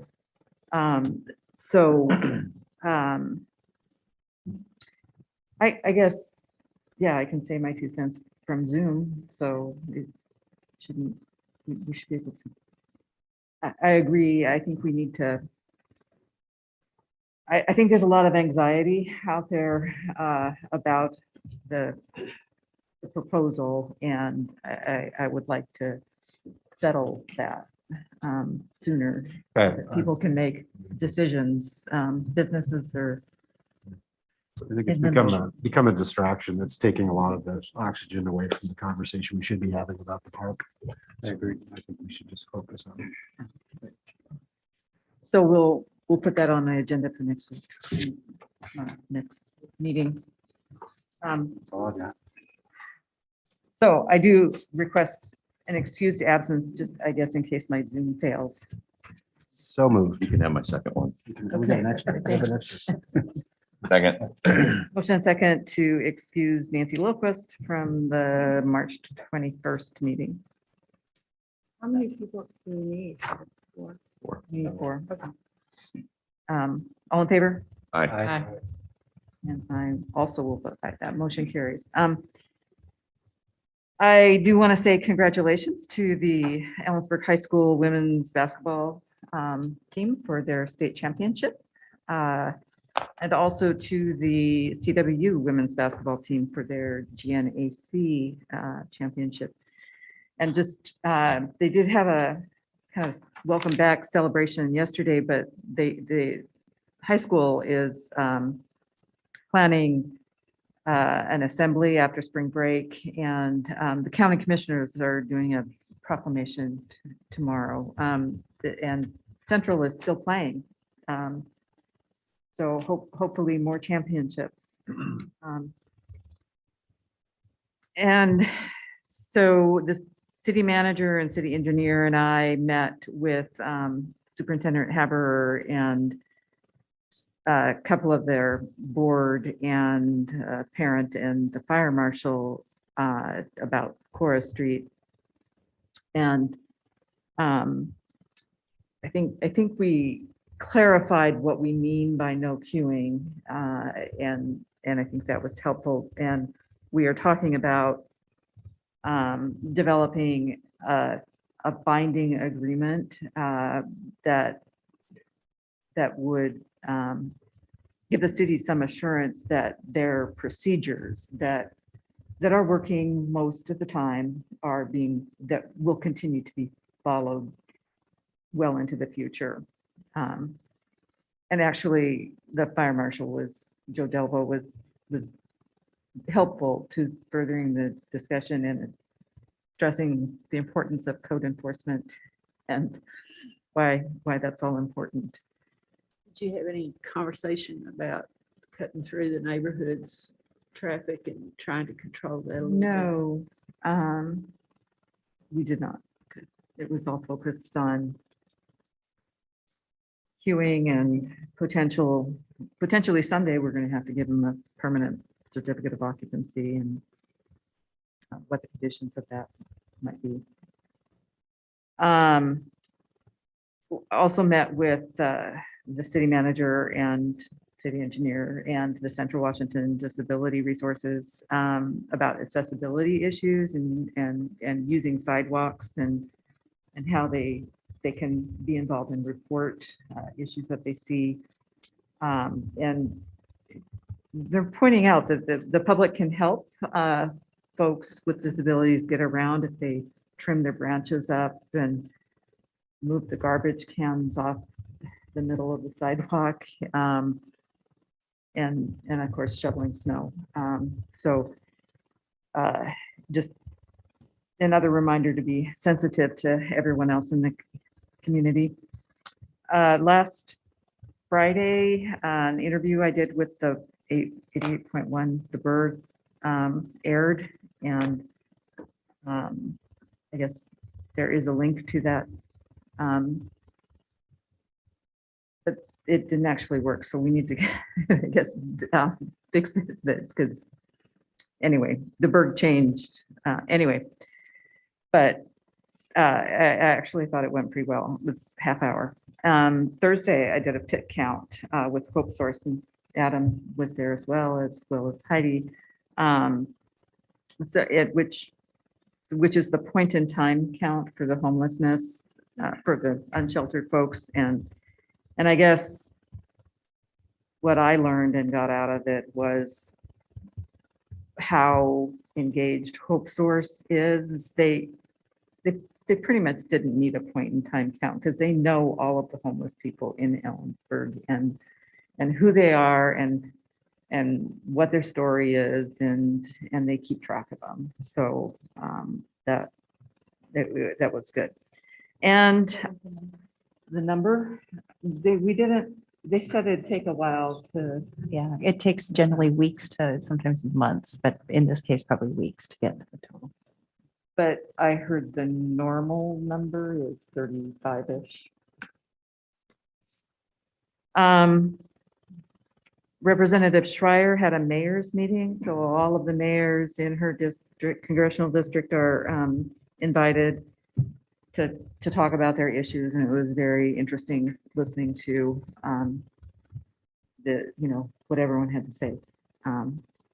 So that is all I have. Anything else?